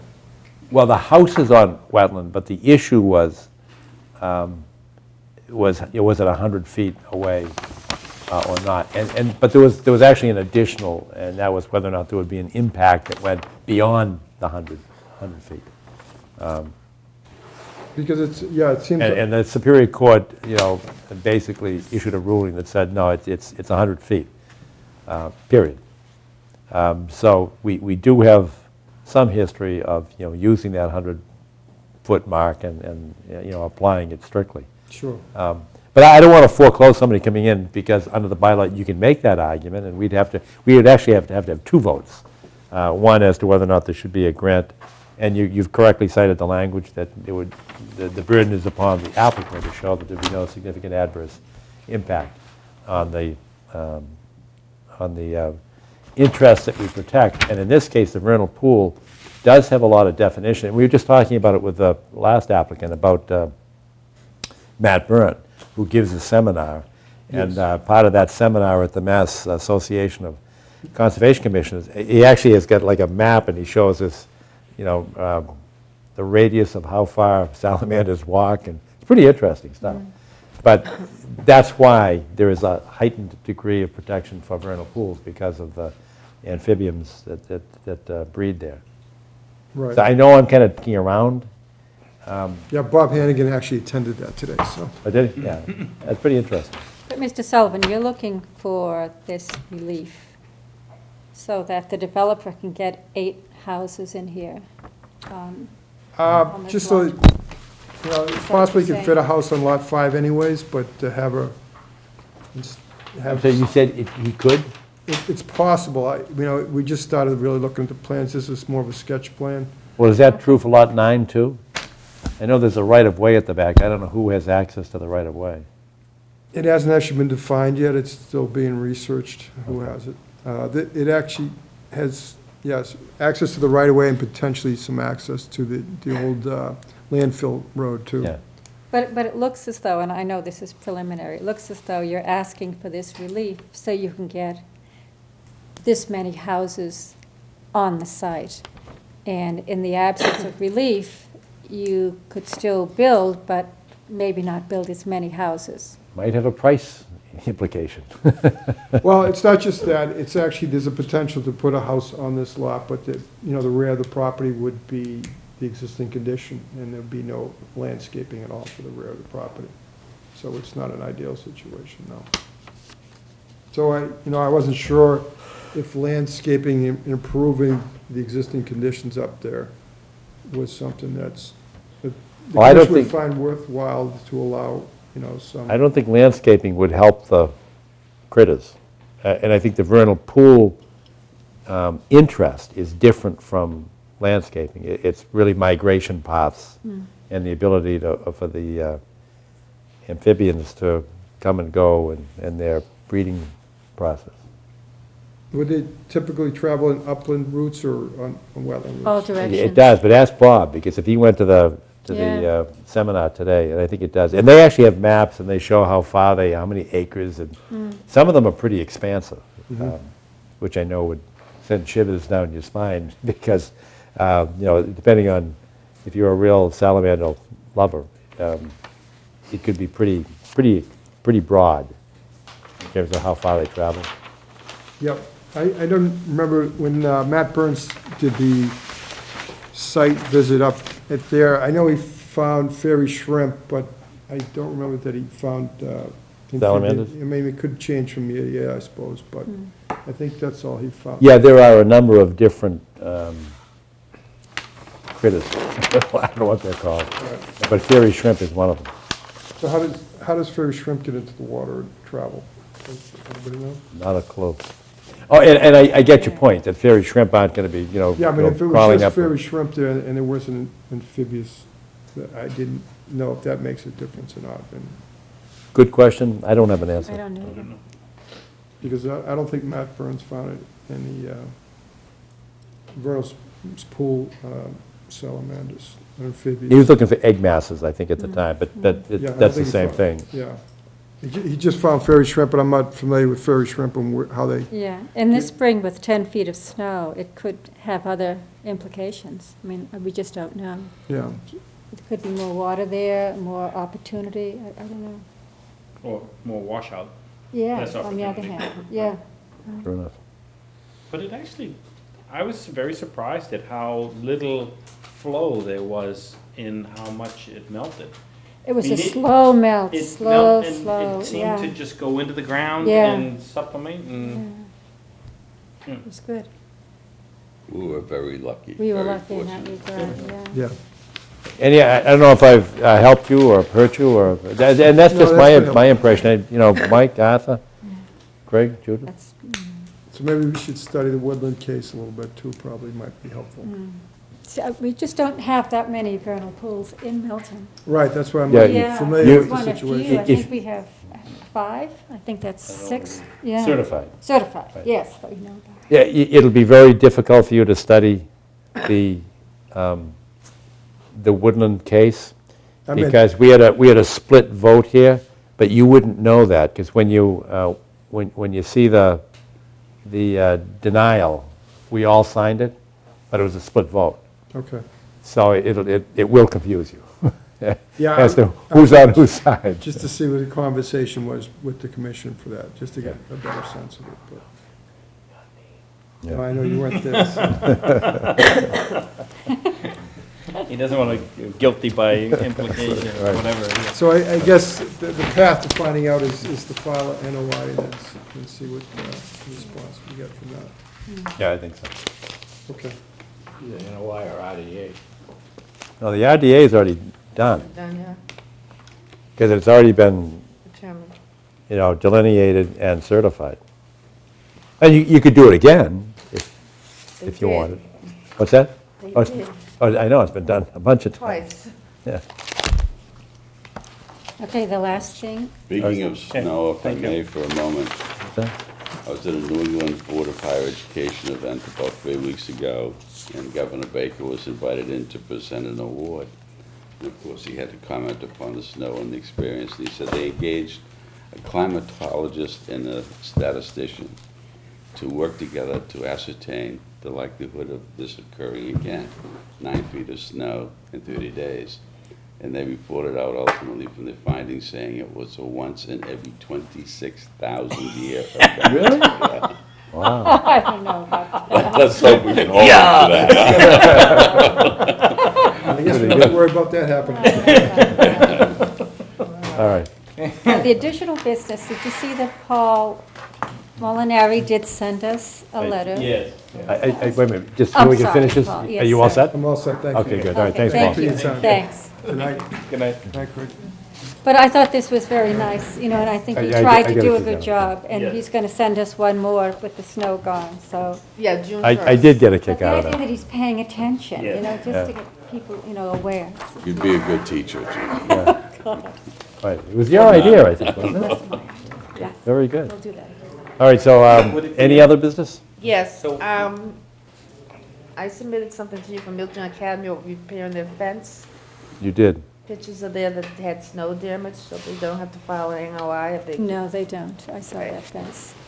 Yeah, I'm okay that they can do it, just to repair a Okay. fence. They're not moving it. No. It's by the pool, it's on the Randolph Ave side, right where Gun Hill Street comes out, where this outdoor swimming pool is. Yeah. There's a parking area there, and there's a fence, and it's within our jurisdiction, but it's just, it get knocked over by the Probably the snow. plow, I think, yeah. Yeah, so is it in this stack? I don't think so. I've been piling this stuff up. This is from Houghton's Pond, this is for the, when they were going to remove the invasive species in the pond itself.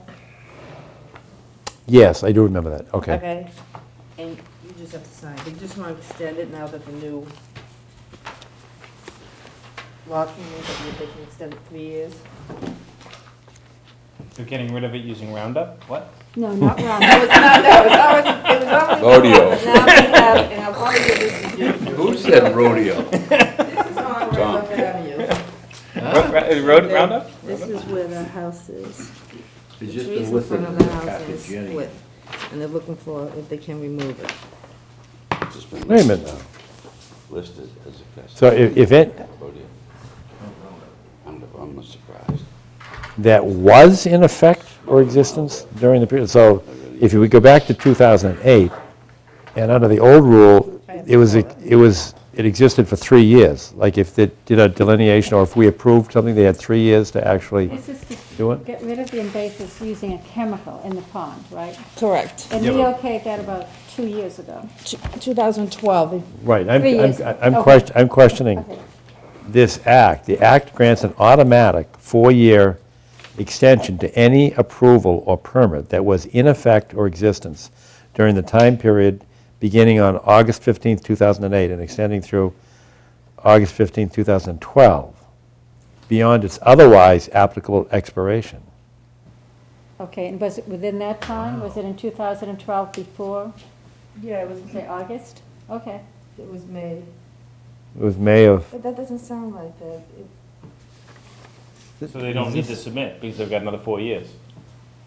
That's what they're saying. That's what it just said. Yeah. they're entitled to an automatic extension? No action needs to be taken to extend this permit, as the expiration date is automatically valid until May 15th, 2019. Gee, that's a scary thing. They're kicking everything into the... Yeah. That's a long Who time. did that? I don't know. It says the order of conditions for think it's Department of the- Conservation and Recreation is the applicant. So they took it upon themselves to extend the permit? No, DEP, I think, changed. it. Massachusetts Permit Extension Act. Yeah, I think it's a new rule. Well, that's But I haven't, it's just a piece of paper to me. No, you emailed this? Yes. Right, but this is just a piece of paper Yeah. that somebody typed up. Yes. That's not the law. I'd want to take a look at the law. Okay.